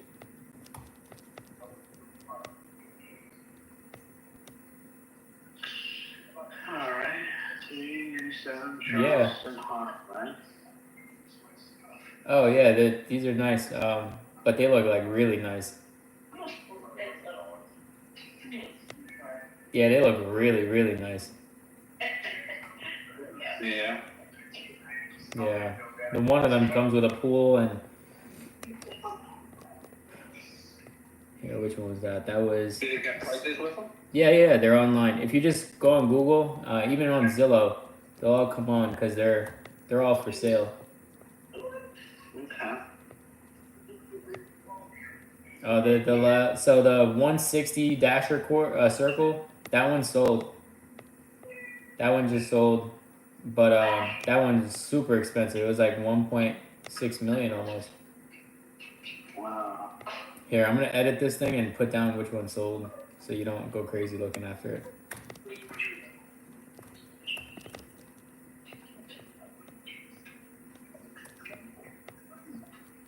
Okay, I'm gonna look up the other one.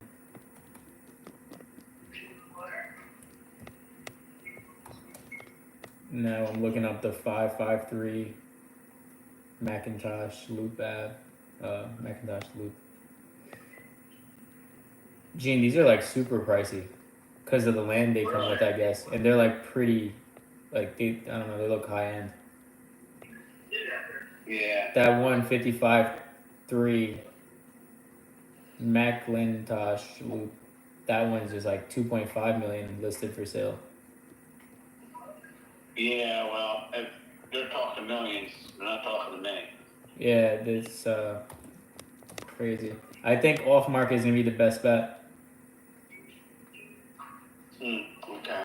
Off market is gonna be the best bet. Here, let me see what comes up off market. I mean, since like this is your main priority, why not? MLS. Yeah, there's like I look off market and there's 336. Here, let me make the if there's a price thing.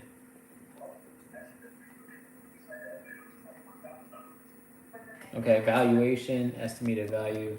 What's the max that you would spend on something? Well, I would like to keep it in the 225, 250 range. 225 to 250, you said? Yep.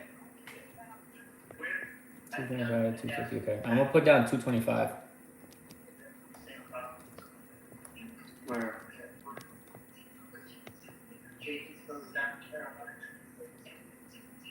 How much?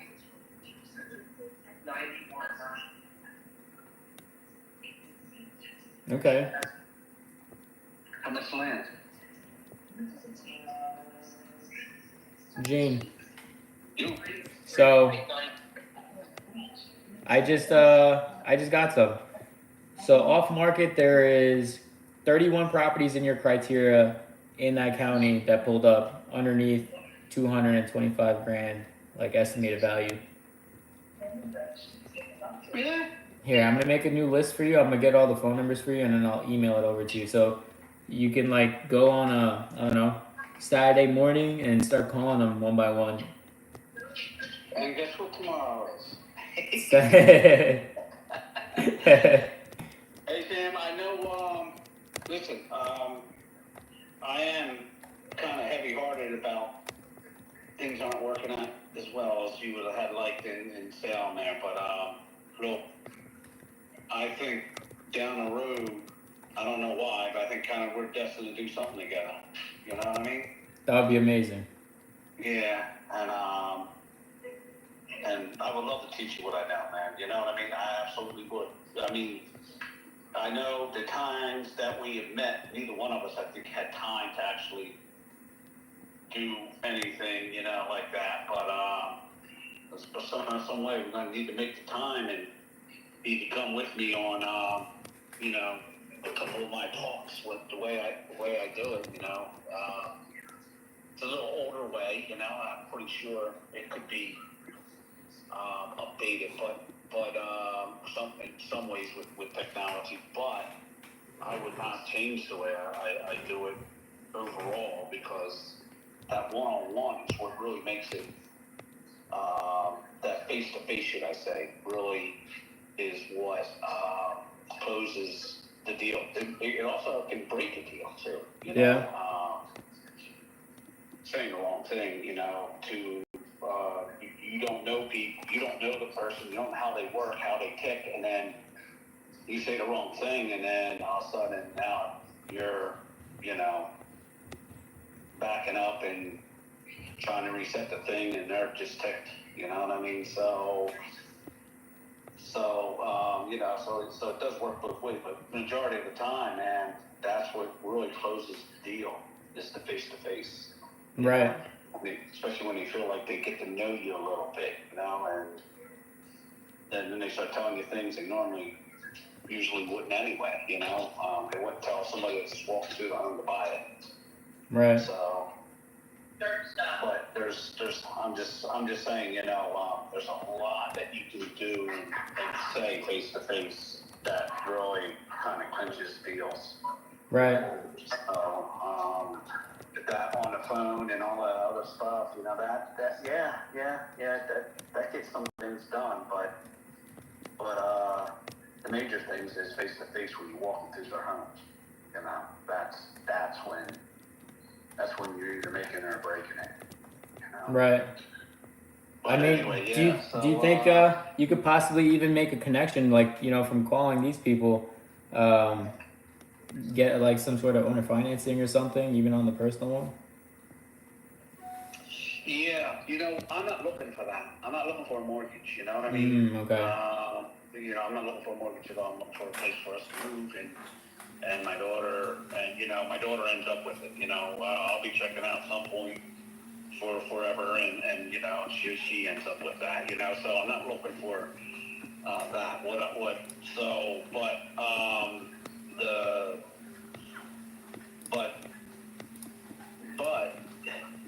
when I go on, if you were ever in the area and I'm going to go talk to somebody about buying their home, holding a mortgage is definitely going to be a part of the conversation, unless there's a actual purpose, other than, buying a house and renting it, unless there's some other kind of purpose that I'm trying to do, then always owner finance always comes up, and that's,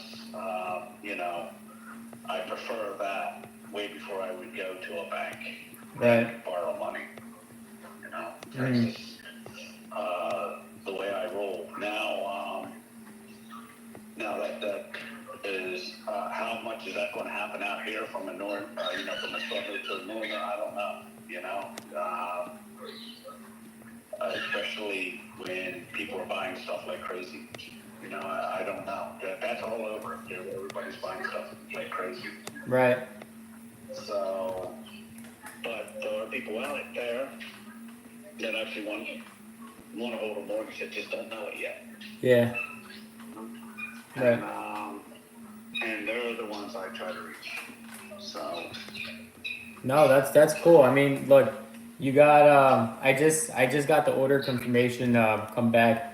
I emailed over the list to you. There was total of 31 contacts in there, and it pulled up phone numbers for 24. So all over the internet, it does its search, and it was successful with 24 people.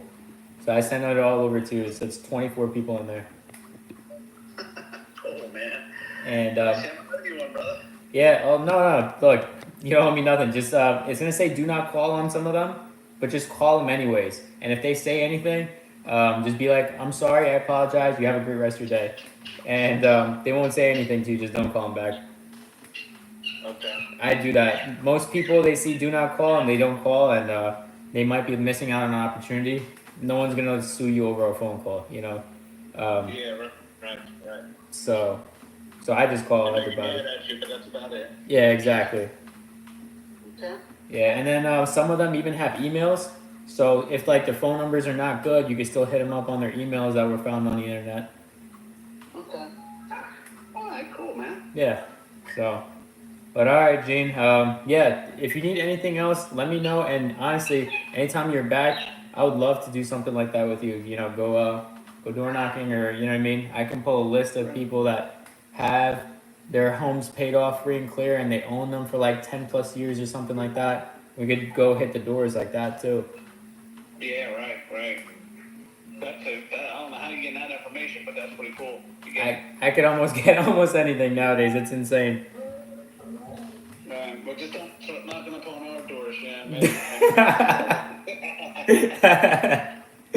That's funny. Oh man. But yeah. But all right, Gene. It was awesome talking to you. I'm gonna go eat some dinner. You too, man.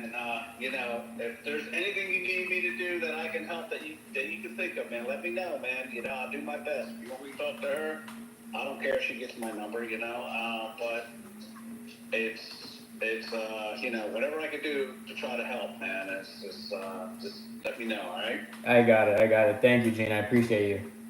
All right, brother. Awesome. Talk to you soon. Have a good one, man. You too. Bye. Bye. Yeah, he's the homie.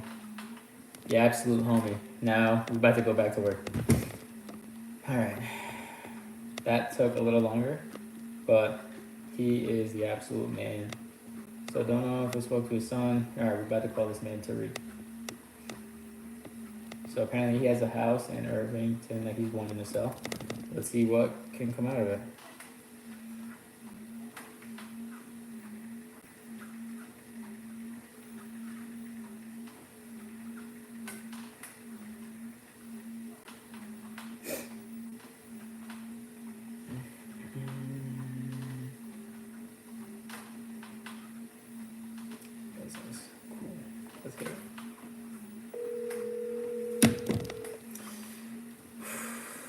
It is so hot in here. It's crazy.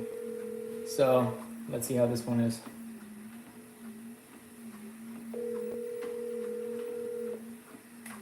If he picks up. See, the thing is, most of these people won't pick up, and it's okay.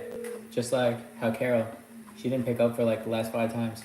And then she picked up today and she apologized for not picking up. You never know. Never know. And we just call him again.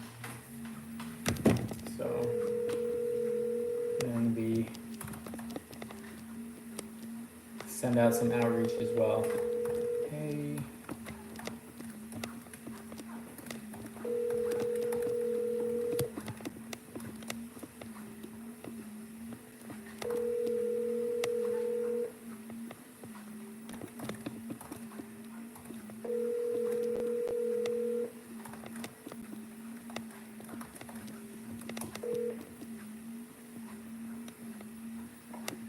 Leave a message.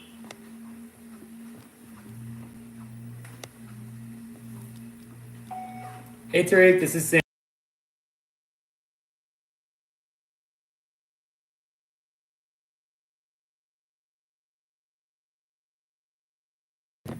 Yeah, so just leave a message and I'll leave him a text as well.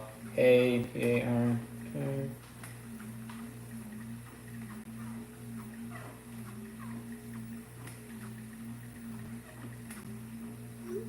Okay, on to the next.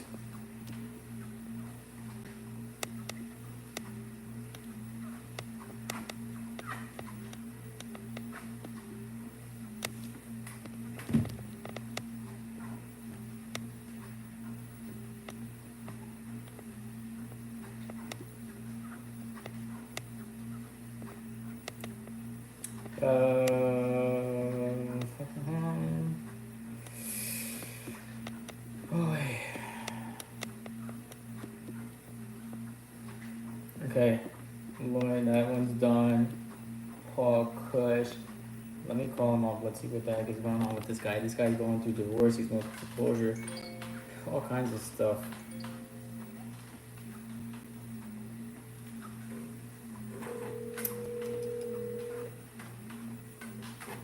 Literally it. He's out here grinding.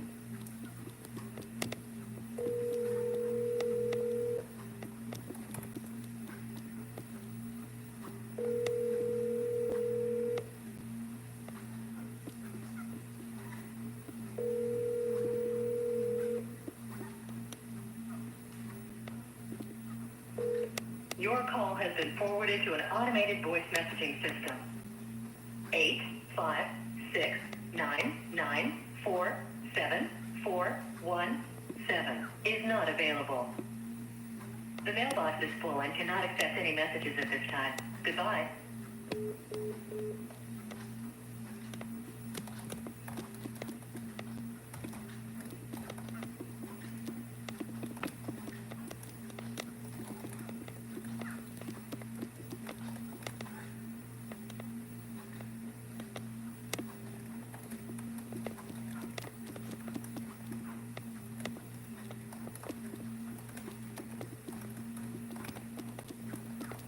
Okay. Hey Richard. We got another person. Lola. WTF? Sarah, my uncle has a turtle named Titsy. That's hilarious.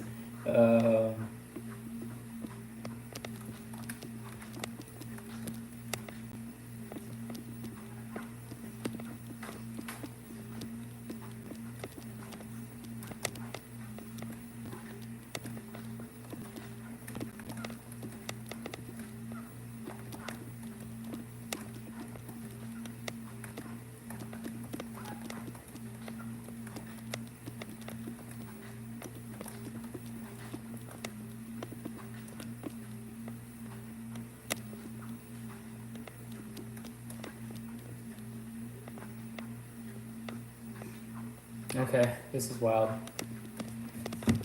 Back to it. Back to it.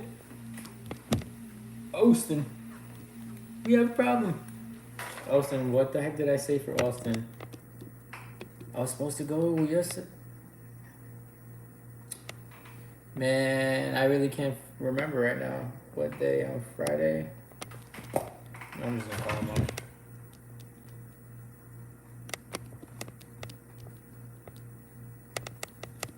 Your call has been forwarded to an automated voice This guy. message. Alright, we're just gonna hit him up on text. I literally called him in the middle of me doing work, and then now I don't remember exactly what day he told me to come by to his place. I think he said Friday, but if it was Friday, I'm gonna be like a little upset because not upset, but you know what I mean. Because then it would have been today that I would have had to go out there. Hey.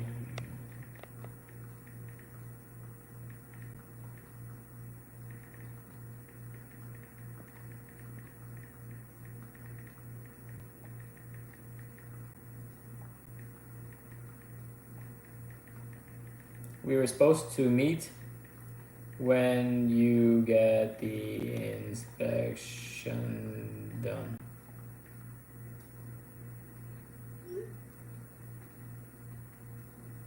Okay, so that's that. Jose Fernandez. Yo, let's go. We closed out that deal today. I honored my promise to him. And we're going to call this guy a few times. And if this doesn't end up working out, we're going to go ahead and call through the dialer and get it ready as well.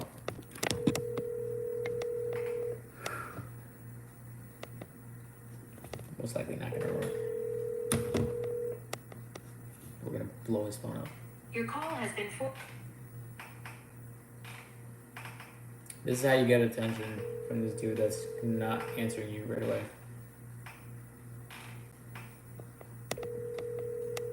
He literally told me to come out to his house. I went the first time. He didn't show up. It was an hour away, so an hour I drove there, hour back. Your call has been forwarded to voicemail. Then he told me that he would meet me there again at a different time. Then he also did not show up again, but I didn't go that time. And then the third time, he told me to also set up an appointment to go look at his property. And he didn't show up again, and he at least told me he wasn't going to show up this time, though. Your call has been forwarded. Okay, now, here's what I do. I call him from like 3 different phone numbers now. You want to play that game? Let's play. And if he doesn't answer, then I'm going to have him on callback. And we're going to blow up his phone every single day, 5 times a day, from each phone number until he answers.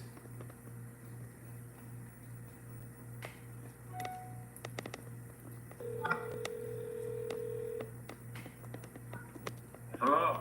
Hey Jose, how's it going? It's Sam. What's up, Sam?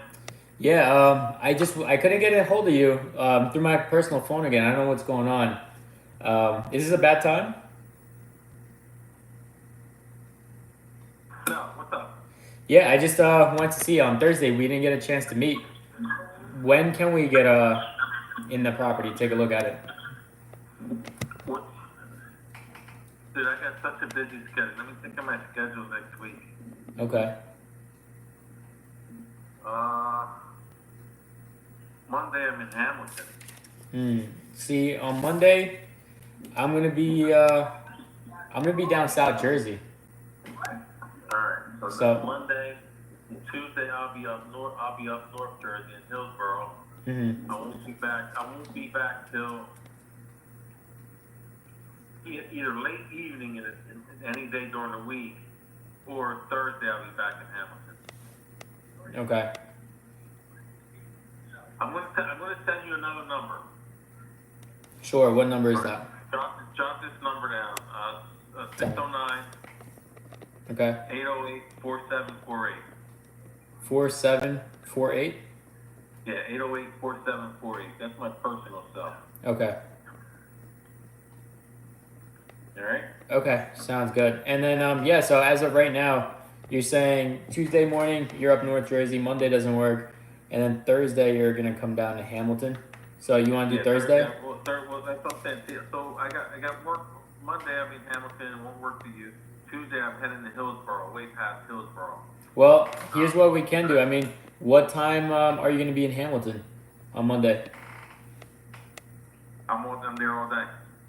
Okay, I mean, I can go down to South Jersey, finish up what I had to do over there, and then I can come back. All right, so just hit me up on that new number I gave you. Okay, on Monday, what time frame are you thinking? Do you think? It doesn't matter. I'll be literally like 10 minutes from there now. Okay, until like No problem. even until like 8 o'clock. In the evening? Yeah. Probably till about 7. Okay, till 7. Yep. Okay. All right. Well, sounds good. Let me reach out to you right now. I'm gonna send you a text. Just see if you get it, and that way Yeah. I just don't want to lose you. Give me a second.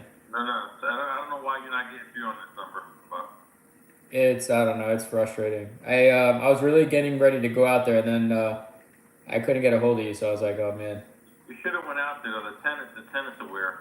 Oh really? Yeah. Okay. I want to meet you too, though. You know. You just sent me.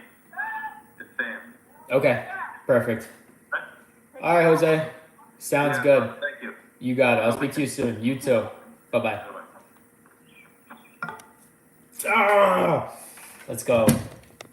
So apparently I had some random phone of his. That's how you do it.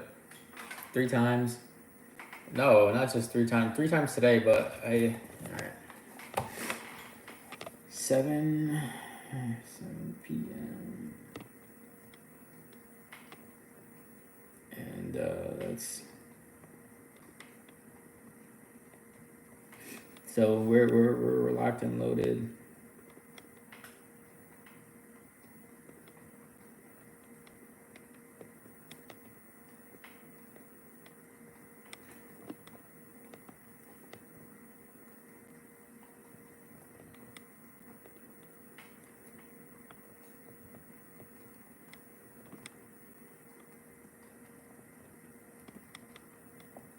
Okay. I don't even think I could post this anymore.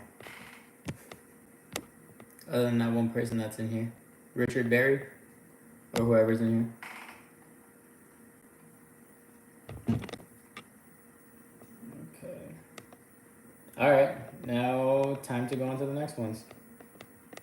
That one's done. Richard's done. Gilmore. Okay. Let's actually he's not answering my phone on my personal line, but we'll give it a shot. Let's see how it goes. If he doesn't, and if he blocked me, then we're gonna just hit him up from a different phone number. I'm sorry, the person you were trying. Yep, I already do that. So let's do this right here. I love this thing. This is like awesome. Okay. Ready? Go. I'm sorry, the person you are trying to reach has a voicemail box that has not been set up yet. Please try your call. Different phone number then.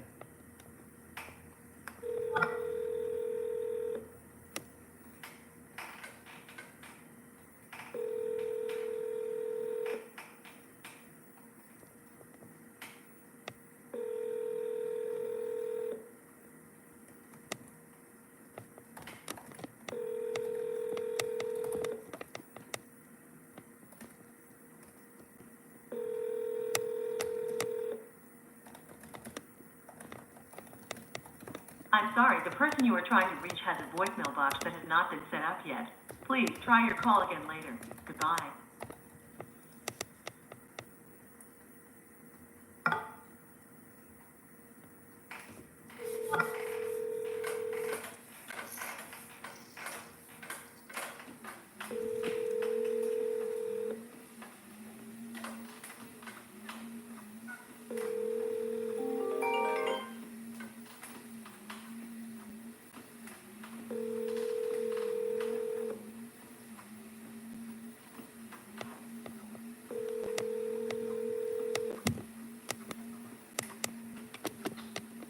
I'm sorry, the person you are trying to reach has a voicemail box that has not been set up yet.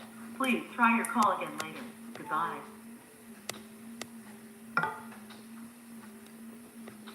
Okay. We already sent him a text out. Some random guy just called me on my phone right now. Let's see what's going on right here. Yeah, that guy is just something else. The guy that just gave me his phone number told me to meet up. Highly likely it's not gonna do. Hello? Hey, this is Sam. How's it going? Yeah, how you doing? This is Sam. How's it going, Austin? I am Peter. Yeah, I got contact with you. You called me today. Yes. So I just wanted to make sure that we're meeting, and I just wanted to make sure what day we're meeting because when we spoke, I was out in the blue and I didn't get a chance to write it down. No, the doctor was right. And he will let you wait more. It's more familiar to it, I mean. No, I mean like when you're gonna go for the property inspection. Like I was supposed to come and meet you. What day was that? We can go next week. I think the last thing will be in the fall. Tuesday afternoon. Tuesday afternoon. What time? Yeah. 12 o'clock? Tuesday. I have an inspection in the wall. Okay. After the inspection, I can see you there. Okay. So I'll see you in Lindenwood on Tuesday afternoon, and let's walk in and let's go from there. Yeah, you can go with call me after 12, after 1 o'clock. Should I just meet you at 12, 1 o'clock, or should I call you at 12? Give me a call so what time the inspection is finished. It's supposed to be 1 o'clock, 2 o'clock, I'm sure. Okay, well I'm gonna call you earlier, so I am because I live an hour away. Not about where are you living now? Okay. Oh, where I live? I live in Old Bridge. What is? Old Bridge, New Jersey. What is this? North? South? Central.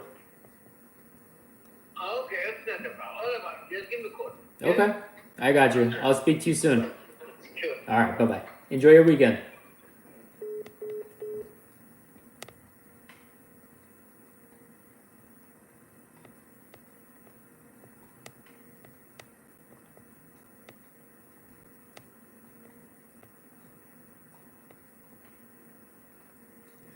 Awesome. All right. This is gonna get real nice. All right. So we got that. This is why I love like working till later. Jane, are we gonna call Jane? Lance Tavern. He blocked me too. We're gonna call him back from a different phone number right now. See, if only my guys would just wow, he's not even in the leads. Wow. So I'm gonna have to do something a little different here.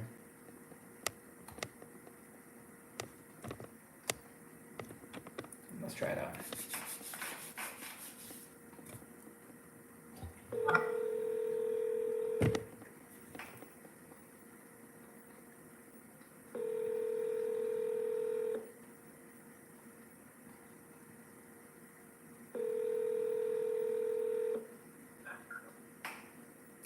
Hey Lance, this is Sam.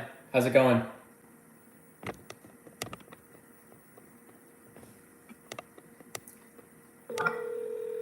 He just picked up and straight hung up.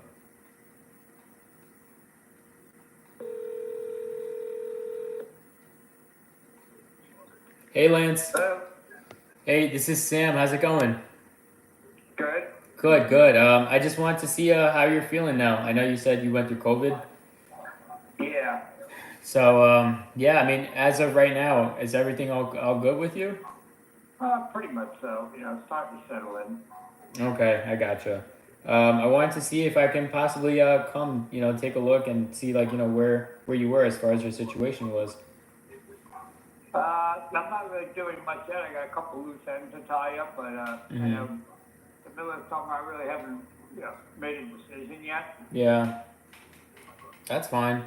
Yeah, I just wanted to, get back in touch with you to find out, like, what's going on. Is there any help that you might need with the transition, or if you're even looking to even do this? If you got... I'm still on the looking end of it, but, the market's kind of like... wishy-washy? Yeah, I mean, it's not really... it's either really bad, needs a lot of work from what I've seen, or it's incredibly expensive. Yeah. I mean... like, I don't know if I had mentioned before that I had a lien against the property. You had a lien? Yeah, lien on there for like, I think it's around 17,000. Wow. Because I was behind on taxes. Somebody picked up, put a lien on it. So I've been paying my taxes, but it is accruing interest. And what I wanted to do is I approached the bank about this time last year to try to get a home equity loan in order to remedy that. But they had said that BNI has had one in the last 7 years. I had to wait until the spring in order to reapply again. So that's what I'm going to look at to do in the next week or so. Mm-hmm. Because that would be one of the contingent, situations if I was to sell the property. So that's what's kind of keeping me from, in my search is the fact that whatever I sell the property for, with my attorney, I spoke to him. We could negotiate having the lien paid off. That would be a stipulation in the contract sale. Yeah. That also has to be up to whoever's buying the property at the same time too. So again, that's going to play into action on how much that I'm looking at. You know what I mean? To get for the property versus after I pay these off, then what my expenses are done. What does that leave me to afford to go? And looking at what I'm looking at right now, it's a crapshoot. I mean, unfortunately, I'm looking at mobile homes. I wouldn't mind getting out of that situation, but I'll debate whether to move further out from my location because the HOA fees are like another mortgage. Yeah, exactly. Now, if I buy it outright, and then you're limited on what you can do on your property. My property can be very sweaty because it's not that I really use it all that much. Yep. But it is an asset. So if I go out of my jurisdiction down further south Jersey, it gets cheaper. It's a little more affordable. Excellent. But then again, work-wise. Buying houses. What do I do at work-wise? If I'm able to transition and settle on that. So that goes, really, little worrisome things on my behalf. So before I pull the trigger, waste somebody's time or get involved in a contract, I need to know that I'm not necessarily have all my ducks in a row, but I need to find a property that I would be comfortable with in a situation. Then once that's all said and done, then I would turn around and say, all right, I'll sell. And I need to have a good faith offer in the respect that if I'm going to approach somebody, then I'll have to do that quite quickly, you know what I mean? So it's, rather than say, okay, yeah, I'll sell you my property, I'll take the money, and then what do I do from this point in time? That's the worrisome part of my end. It's like, then I'll have to grab the first thing I have to do. I mean, there's a lot of issues. I think we discussed the fact that if I sold the property, if I able to stay here for 6 months at least, at the very bottom in order to get out, I understand that. Because it would take a little time to get my stuff to get out, let's put it that way, you know what I mean? Mm-hmm. Or if I bought a place and it needed some work, well then, again, too, that's another situation all in itself. Yeah. Those are scenarios that, if I'm going to jump into that, I have to make sure that that's exactly, that's going to be a permanent situation. And right now, I really haven't found anything that I'm really super excited about. I mean, it's easier and cheaper to stay where I am to the point. Even though I'm not quite happy, I'm not totally happy here. I'd like to move on. But what am I moving on to? That's what I'm looking at right now. So, all in all, if you want to keep checking in with me, fine. But, I'm going to find out what the bank says because that means, it's accruing a bit of interest at a time. So the last time I went and checked it, that was January. It was about 16,000 something. And it's at, almost 20% interest. So how fast is that going to go up? I get it. I mean, I would love to see where I can help you to see like where you can go and move forward too. You know what I mean? I can give you some options and like, hey, look, did you speak to your brother to see if you can put on a trailer or something on his property and see? Yeah, that I'm going to plan to do in the next couple of years. He's extremely busy. I haven't got out there yet, but I'm hoping in the next 2 weeks, within this weekend or next, I'll go out there and again revisit that situation and talk to them. You know what I mean? Mm-hmm. And if that's what I'm inclined to do, then now I can look for. I've been researching trailers in that area, so it would be cheaper rather than get one from Pennsylvania and have to have it all the way hauled out there. Yeah. There's a lot of them out in that particular area when you go out that way. You know what I mean? Yeah. So that's kind of a no-brainer. Again, what worries me about this job situation is You know, what do I do when I get out there? Park by the place that was nice. I could work for my brother-in-law, you know, off the books on the side. That could be an option at the same time too. But again, I need to know if I have a situation that's going to be comfortable for me, and then I'll just make up the difference when I get there. You know what I mean? Mm-hmm. Yeah, no, I get it. And look, if that's not an option for you, if you were looking into the mobile homes, I could definitely take a look into those as well and see what kind of options that we have as far as the tax liens go. Yeah, Right. if let's say if we were to buy the property, we buy everything as is, and the tax liens would get paid off at closing from the proceeds. Right. So that's not an Right. issue to you, you know, Right. because the title won't be able to even clear title. Oh, clear, exactly. No, I understand that. Yeah, what even clear is yourself to that. Exactly. My issue, the fact is, you know, I don't want to get to the point where it's going to take half of, you know, half of my asking price away and leave me the other half. I mean, because again, yeah, I'd like to get at least 150 in that neighborhood.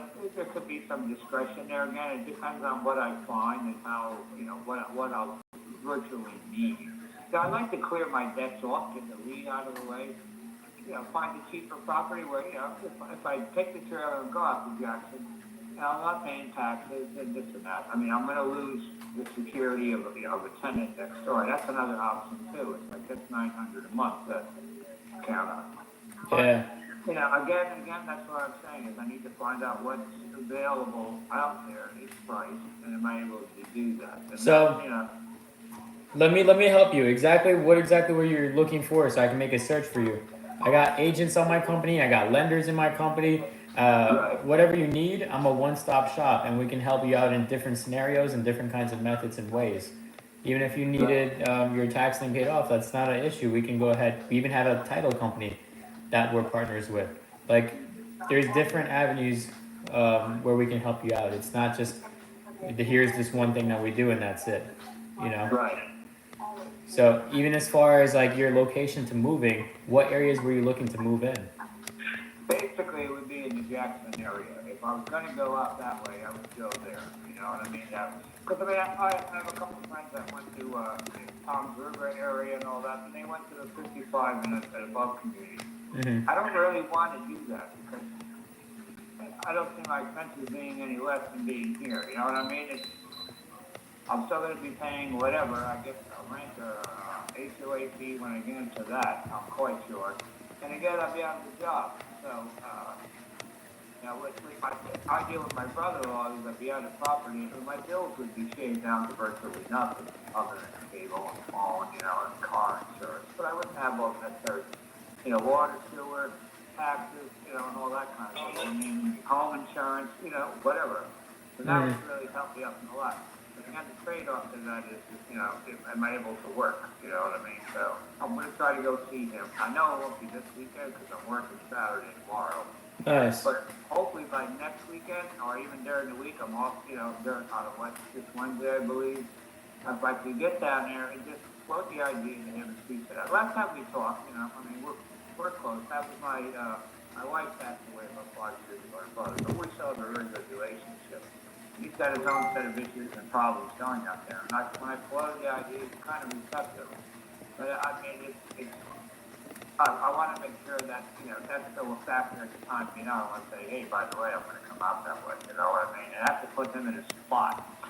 So, you know, I'm going to look at that. And if that turns out not to be the case, or it doesn't seem to be that way, all right, well, then there's trailers across the way past it. They're a little more expensive, and that has an HOA fee. But again, is that something I want to do? You know what I mean? It's get under from what I have now and do that, and I'd still be able to work here. So I could make up the difference in price, what I would have to stay here, because I'd still be working here in the area. You know what I mean? I just want to rule that possibility out. If I rule that possibility out, then that's just going to help me make a more informed decision.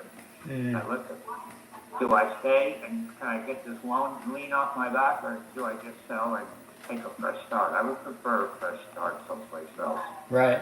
And look, if the worst case, look, I am in the business of helping people. I'm not in the business of just putting people in the worst case scenario. So if we can't do anything, and if we can figure out a way to just keep you to stay, we can get that, you know. But look, it really sounds like you're trying to move somewhere else, and it doesn't really make a difference to me.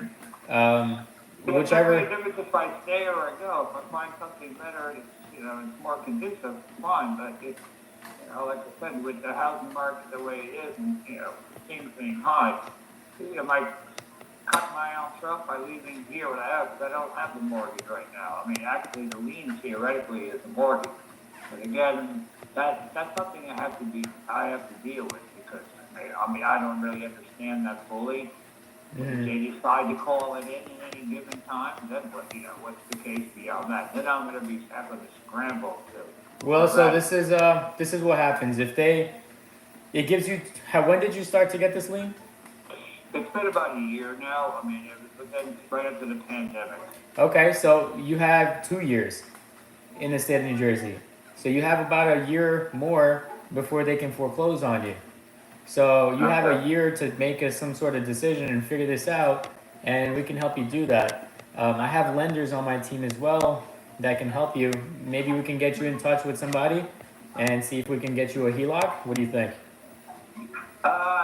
Yeah, I was considering out there, like I said, I tried going through my TD bank. Again, that's a lot of avenues. And going through that, well, at the end, it would require, I guess, for that it would require a home inspection. And I don't know how that would pan out.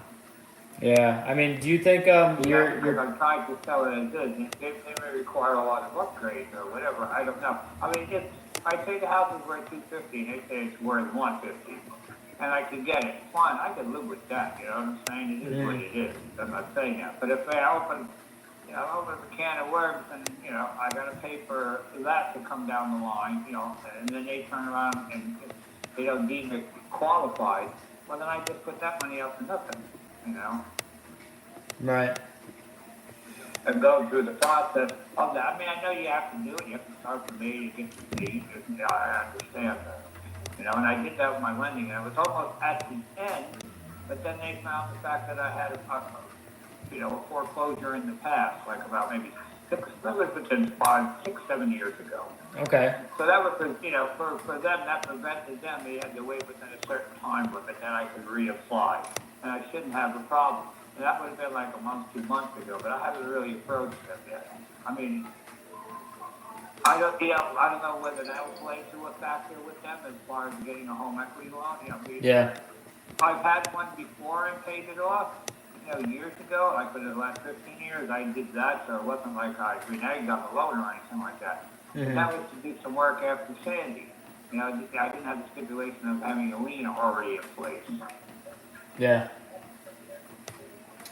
Right. Okay. I mean, well, look, as far as I'm trying to think here. So. Yeah, because they offered me a personal loan too. I can qualify for a personal loan up to 50, and but I could just take the 50,000, pay off the lien, and then that would be kind of like a mortgage.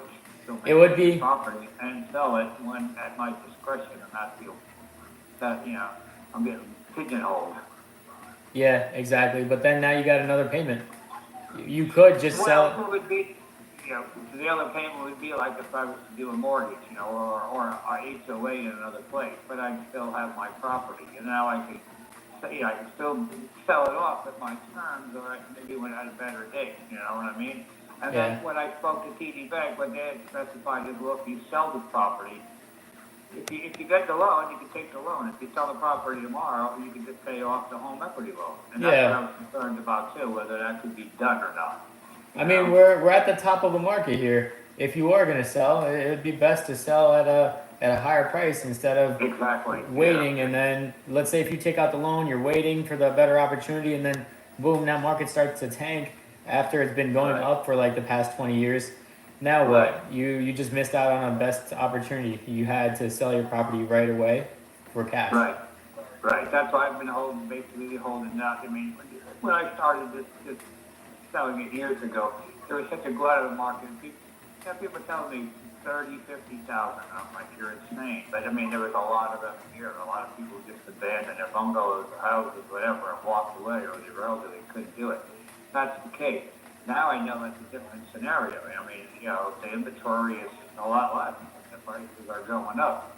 So for me to just say, I'll do it today, and then tomorrow, could have been a $20,000 difference. I'd kill myself. I just, you know what I mean? And then again, it's a question of, I don't mind as long as I know I'm comfortably transitioning from one to another. You know what I mean? And then it is what it is. I'm hoping to retire. I'll be 65 in December. Not that I'm going to retire. I wait a couple of years before retirement. But I want to slowly get to that point. You know what I'm saying? Yeah. I get it. And if I was in a trailer or something like that, or I own that property, maintain this, that, and the other, it'd be easier for me. I get up, I go to work, come home, and I have a roof over my head. That's my main concern. I have my son still live with me, and either something I can leave to him, God forbid something happens, or at least I know, he's got a roof over his head in the event of whatever circumstance prevails. Whether he does it from that point in time, it's him, but, I don't want to lose any extra, what little equity I may have. That's the bottom line.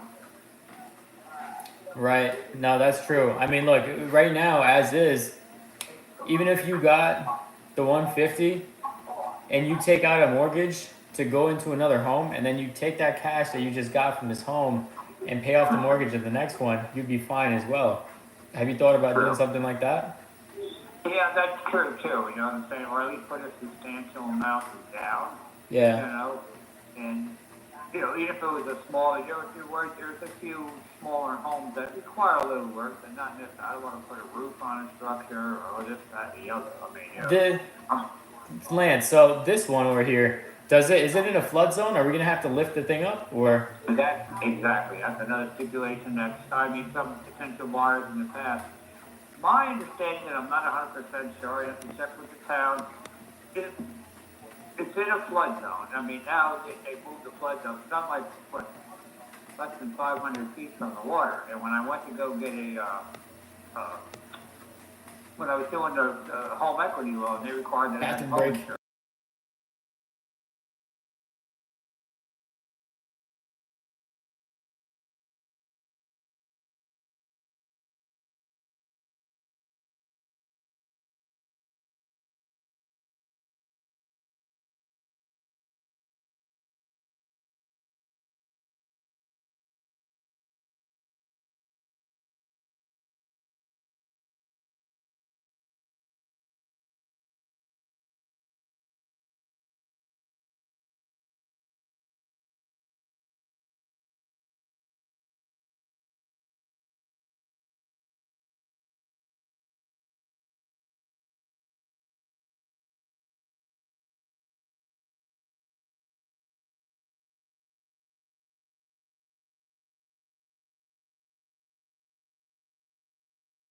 That would be a factor at play, depending on what you would decide to do with I just went to the bathroom, he kept talking, and I came back, washed my hands, everything. That's how you know that's a motivated seller. And then again, a rental, if you want to continue with the rental, at the time when they had... That's a fucking good lead. I'm not talking at all. Just listening. Jack up the rental too, in order to be in compliance and all that. But when I went to town, approached them, being I owned it outright, all I had to do was sign a waiver. And they said, well, you're on your own. If something happens, that's up to you and your insurance company, which I don't have insurance for currently at the present time. Understood. Okay. So, like I said, I'm trying to see how this is going to all come into play. And if it looks good, then I'm out. You know what I'm saying? My main hint is where am I going to go to? Am I going to be happy? Or, not so much happy, but is it going to be conducive to where I am? Is it no more than what I'm dealing with now? Even if it might be cheaper, but I'll have less. That's fine. That's not a big deal. Understood. Okay, well, look, let me get a criteria of where you trying. So I know you're trying to stay in Jackson. We can go for the mobile home, right? And yeah, there are mobile home parks. I have a friend in the family that she has one out there, and they pay a lower HOA fee. I think theirs are like $300 or $400 a month. And it's not far from where it's in Jackson. The only reason why I would like to go on my brother-in-law's farm is because if I'm able to do that, then, like I said, the only thing I'm paying is for the trailer outright. Having it hooked up, water, it's well water, that and the electric put onto it, which is is a one-time investment. Yeah. After that, I don't have I don't have water and sewer. I don't have property taxes and all that. I won't have to really worry about home insurance unless I want to insure the trailer. You know what I'm saying? That's the difference of losing the payments I'm making on that now versus my income. Then I can adjust my income to meet that demand, and I'm still collecting Social Security. So, you know what I mean? Is it manageable? I have to crunch the numbers. Is that manageable? Right. But let me speak to him. And realize at least, until after next weekend. And I'm going to try to get out there and then just, rule that out. Is that a possible or not a possible? And if it sounds good, then I'm going to start gearing towards that. All right, let me look at my options of getting something put there, and then I can leave here. No problem. Right. I mean, look, could you at least do me this favor? Give me your word that, when you do speak to him, let me know and let me help you. I want to help you through the entire process. Okay. I don't want a single dollar for helping you. I just want the opportunity to possibly get to purchase the duplex here. Okay. I'm literally 24 years old, and everything that is relatively affordable is an arm and a leg as far as the price goes. And, anything that is affordable is so far away that it's just not feasible for me. And yours is right around the corner for me, Yeah. I mean, that's like I said, they're not moving condition. I tell people that. That's why, I can negotiate the price. And that's If they fine. want to buy it, I've had people approach me, I'll buy your house and I'll rent out the one next door. Well, you're going to need to do a bit of work before you do that. You know what I'm saying? I mean, I've lived in it. I'm semi-comfortable the way it is. There's a lot of work I put into it in the past, and it's time to do that again. But do I want to do that instead? I don't really have the funds to put in and still maintain the property at the same time. So it's not a win-win, you know what I mean? So I'm trying to weigh that option. Trying to maybe to get out at a fresh start rather than invest into this, Well, I mean, it's not going to get cheaper. I understand that. It's not going to get cheaper. My taxes just went up to the first of the year. They went up $500 a quarter. oh wow. And I was paying what was it? Just around 11, almost 1,200 a year, and it went up to over 15 now. Yeah. So again, that's additional money. If it wasn't having a renter next door, he's a good tenant. You know what I mean? He's happy. Now, if I didn't have that, I would really be struggling. Now, and I've had that before. I mean, I've been here almost 20 years. He's only been here 2 years. He's like one of the better ones I've had. So for the last 18 years, people think, oh, you got a rental. I haven't been a dog. Every time somebody leaves, more or less, I throw them out. They trash the place. Now they got to readjust. They can bring a tenant in. Yeah. It has to take a month, 2, 3 months it's taken me in some respects. So now all that income. That's not even worth it. And that's why I fell behind in the taxes with COVID and all that. I had some restrictions on the job. I had COVID. I was out. They didn't pay for it time. So it was like now I'm trying to scramble money to get that place going, trying to put everything on hold just so I can get that rental in Coconut. Well, it was sense in leaving it empty. I could have, but I couldn't do that. So that's what put me behind that. But now I got to play catch up on that. You know what I mean? Somebody picked up the lien and went to a sheriff's sale, and I didn't find out till the final hour that I didn't have enough to pay back. So I was like, what am I supposed to do? I'm going to have to let it go. And I went and spoke to the town. The town said, well, as long as you keep continuing paying it, for right now you should be okay. You can't pay it for how long. So I retained a lawyer who happened to be a friend of mine in town. And, he got the exact amount. We asked them if they would take payments, and they won't take payments. They won't do that. So that's what I think. If they were to take payments rather than take a mortgage out, well, I'll make payments to you to knock the lien off, especially at the high interest rate was at. But then when they said no, I said, well, the interest rate, I got from the bank, is like a quarter of what I'm accruing with them. So that's a no-brainer. Take a loan out, pay them off, and just pay the bank. And it was kind of like being like I had a mortgage anyway, which I could handle. You know what I mean? So that's what I was looking into. And then they told me, look, you can't right now. Come back and see us in the spring. So I got to wait it out. I had to wait it out. But again, now I'm back faced with the same scenario again. You know what I'm saying? So I really need to act on that. Right. Okay. So, I mean, as of right now, So you're basically just looking to get into that Jackson area with a trailer park home, maybe like 3 to 400K, 3 to 400,000, $100 payments, right? That you were looking Yeah, to I be mean, comfortable so with. it's like the HOA fees. I mean, once I purchase it outright, hopefully $2 to kind of hold on to a little bit and get work, to find work. But, it's just going to be like 500 a month. That I can cover with my Social Security, where I had the rent care coverage. My Social Security payment is almost 1,100 a month. So, I mean, that's half. And then my utilities, whatever, I can manage. It can't be that much in a trailer. But then, then I can pick up slack, once I start working at the finger work. I mean, I can come from there down to here and work. It's an hour commute back and forth. I mean, if I had to, I would do that. I've done it once before in the past when I lived out there and I still worked in the area years ago. So, I mean, I could do that. But, again, it would be easier for me if I'm going to go there. I might as well just go on his property. You know what I'm saying? It's just, I'm already there. I could work right there. And again, I won't have that monthly HOA fee. I would pay my brother-in-law something to be there, or we have an agreement that he needs a lot of work done on the farm, and, I could kind of do that, take care of it, or run the place, the facility for him, it's big, in lieu of paying rent. You know what I mean? But I need to revisit that conversation with him and feel him out again after it's been years since we kind of discussed it and see where he stands. Gotcha. Favorable for him. And No, then that's he fine. said, yes, that sounds good.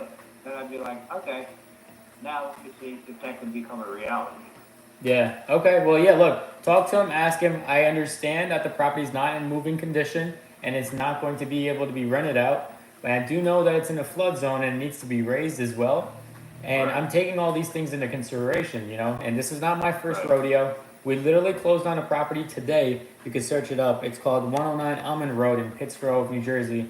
If you look at that property and what kind of condition it's in, you'll get an idea that is not a this thing's not like a walk in the park, and yours Right. is something that we can definitely do, and Okay. it's not going to be a crazy headache. You can definitely trust us with what we're doing. We're experienced, and we have a whole set of team that we can use to help you out in your situation. Okay. As far as the mobile home goes, if that's something that you want to go and lean around, then I can start searching around for you. And if I can't find anything, I have my agents that will go ahead and search around for you. Like I said, I don't want to make money on you on any of this. I'm just doing it to help you out in order for me to just get the opportunity to purchase your property. I have guys that are sitting on the sideline and I need them to be working. So if I could just get just a decent deal, not here to make an arm and a leg on you, just so I can make a decent deal and get these guys back to work, that's all I need. Okay. You know? That's fair. Yeah. So, I mean, look, you tell me whenever you speak to him, I'll call you back. We get in touch. And, we take it on from there. We could possibly grab a cup of coffee or something. And we could discuss further and what options you want to go through and take it on. All right. That sounds good. I appreciate that. You got it, Lance. Well, you have a great rest of your weekend. Thank you so much for, speaking to me about all this. And I'll stay in touch. I'll give you a call. All right. Thank you. Thank Enjoy you. your weekend too. Thank you. Bye-bye.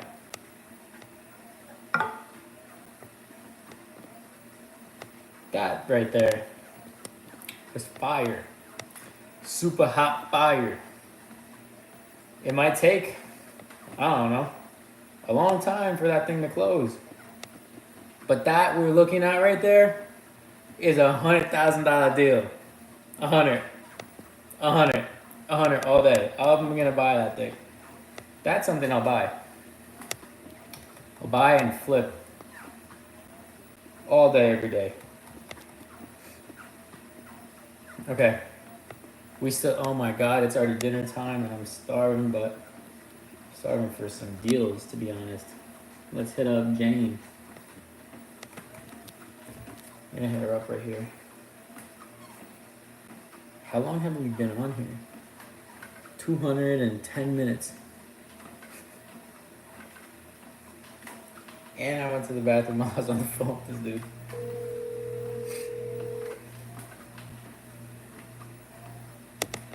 This is another one.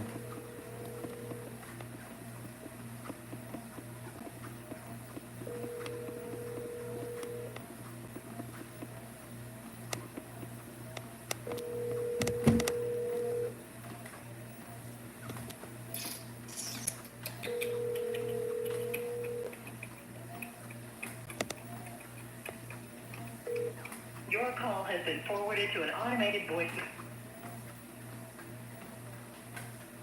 I don't know. I think she's the type to not be able to call late enough.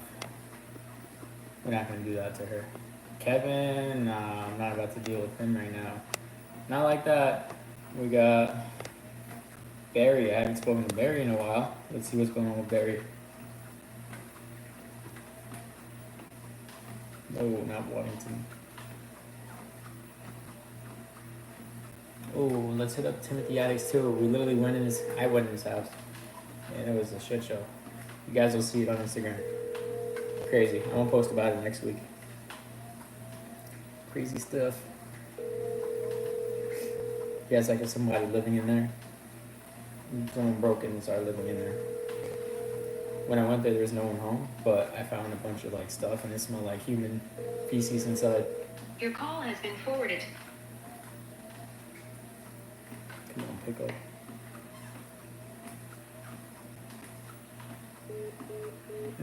Okay, that's how you wanna play it? I got you, homeboy. I got you. I'm gonna call one more time from this number before we start using different numbers. I love how I annoy the living crap out of these guys. Please leave your message for. And they pick up like absolutely nothing happened.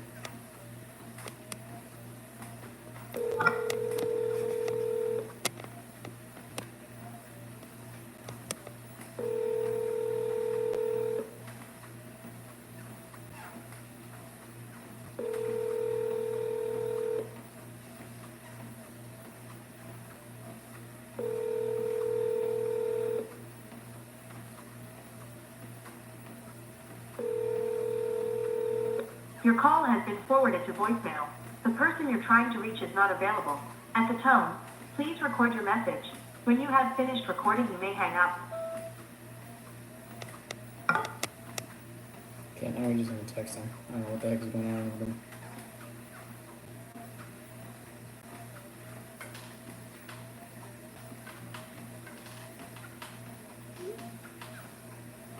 Okay. On to the next! Hey, unit. That's not it. What else we got? Patrick Williams.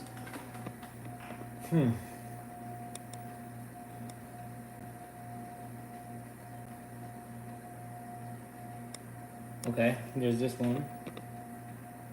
Patricia.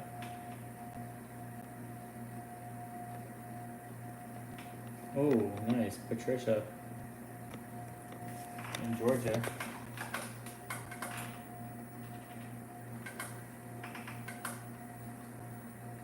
Let's go. I think in Georgia it's like 7:20. So it's still a decent time to head up in Georgia. Hey, Patricia. Who's this? This is Sam. I believe you spoke to my colleague Fame about your property on Akokia Drive. Oh, I apologize. I'm not in Atlanta right now, so I can't talk to you. That's okay. What's a better time for us to speak? Next week I'm on vacation. Okay.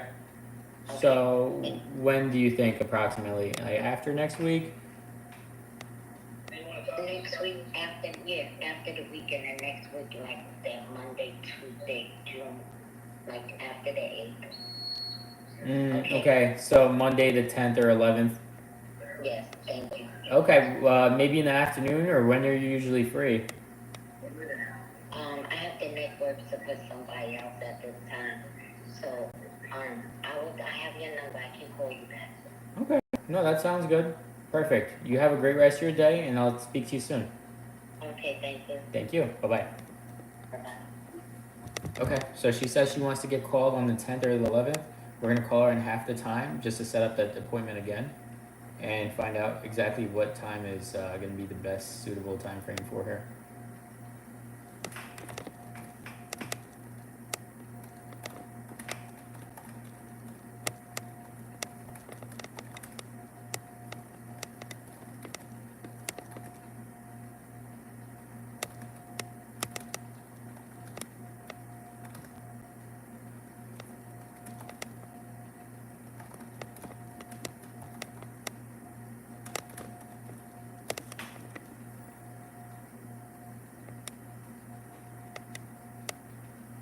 Mosh. We're gonna call it Mosh as well.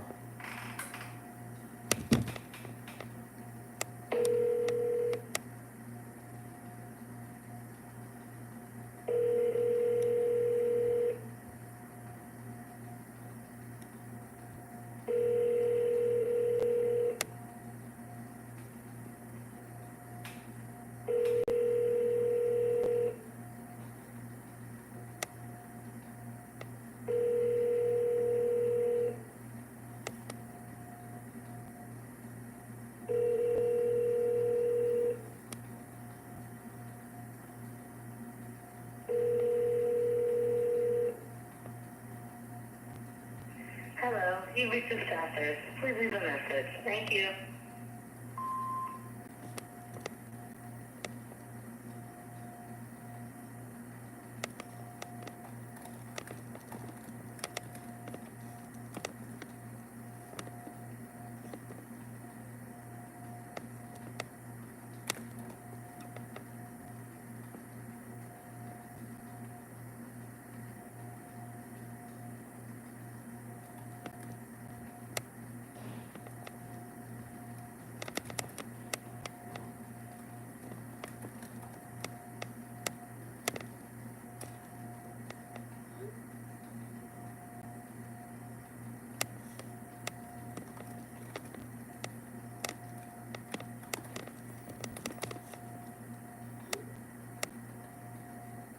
Okay, so that's that. We got Susan and Corey. She just shows she wants to move out of the country. Whoa. Yeah, that one's not even hot at all. I'm gonna delete that one.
Well,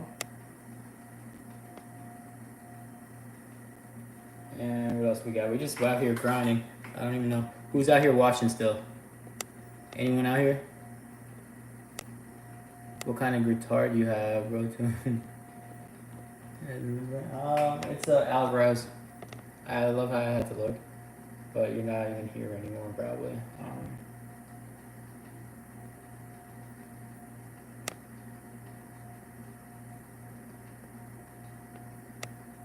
Okay, let's see what's up with this violin one.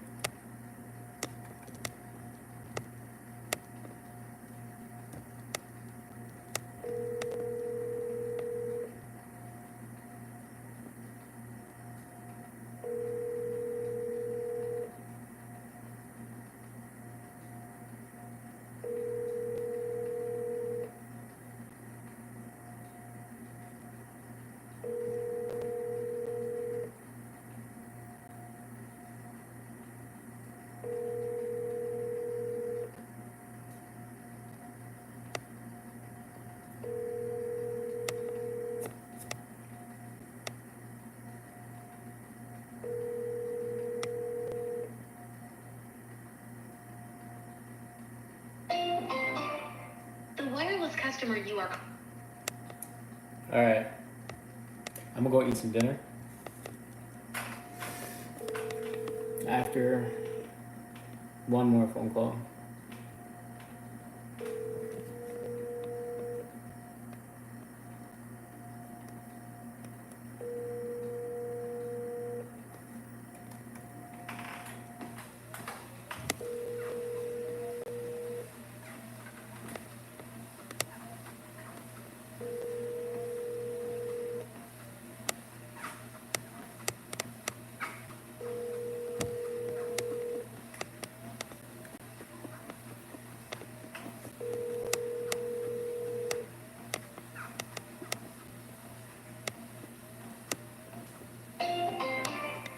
The wireless customer you are calling is not available. Please try again later. El cliente de servicio móvil al que llama no se encuentra disponible. Favor de intentar más tarde. Message 1. US01 LV.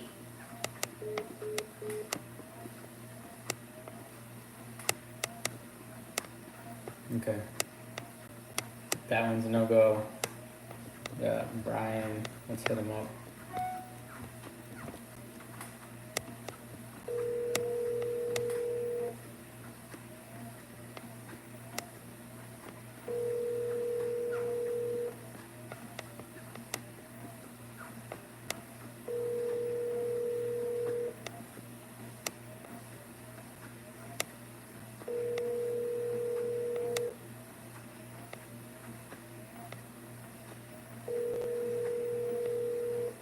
Your call has been forwarded to voicemail. The person you're trying to reach is not available. At the tone, please record your message. When you have finished recording, you may hang up.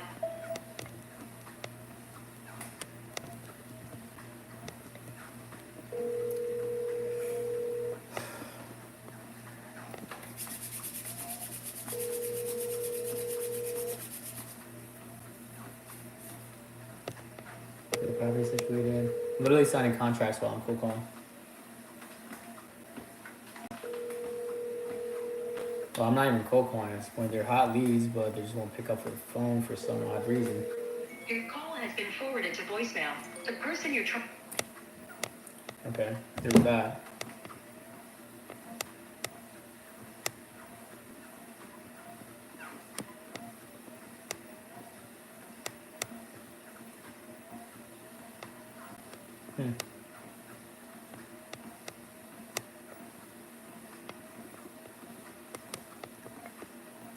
Okay, so 10 scale, let's go Millville. Ooh, oh, this is Jose Fernandez.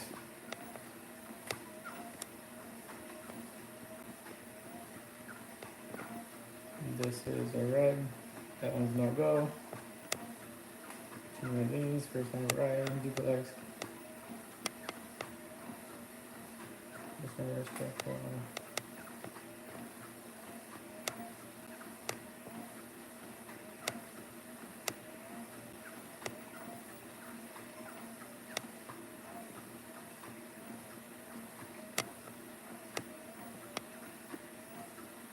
Patrick Williams, cost 300K. Some of these leads I gotta go through and organize them, so let's see how it goes. Alright guys, I'm out. I'm gonna still keep calling, but I'm gonna bore the living crap out of you guys, so I'm gonna let you guys go. And I'll see you guys another day.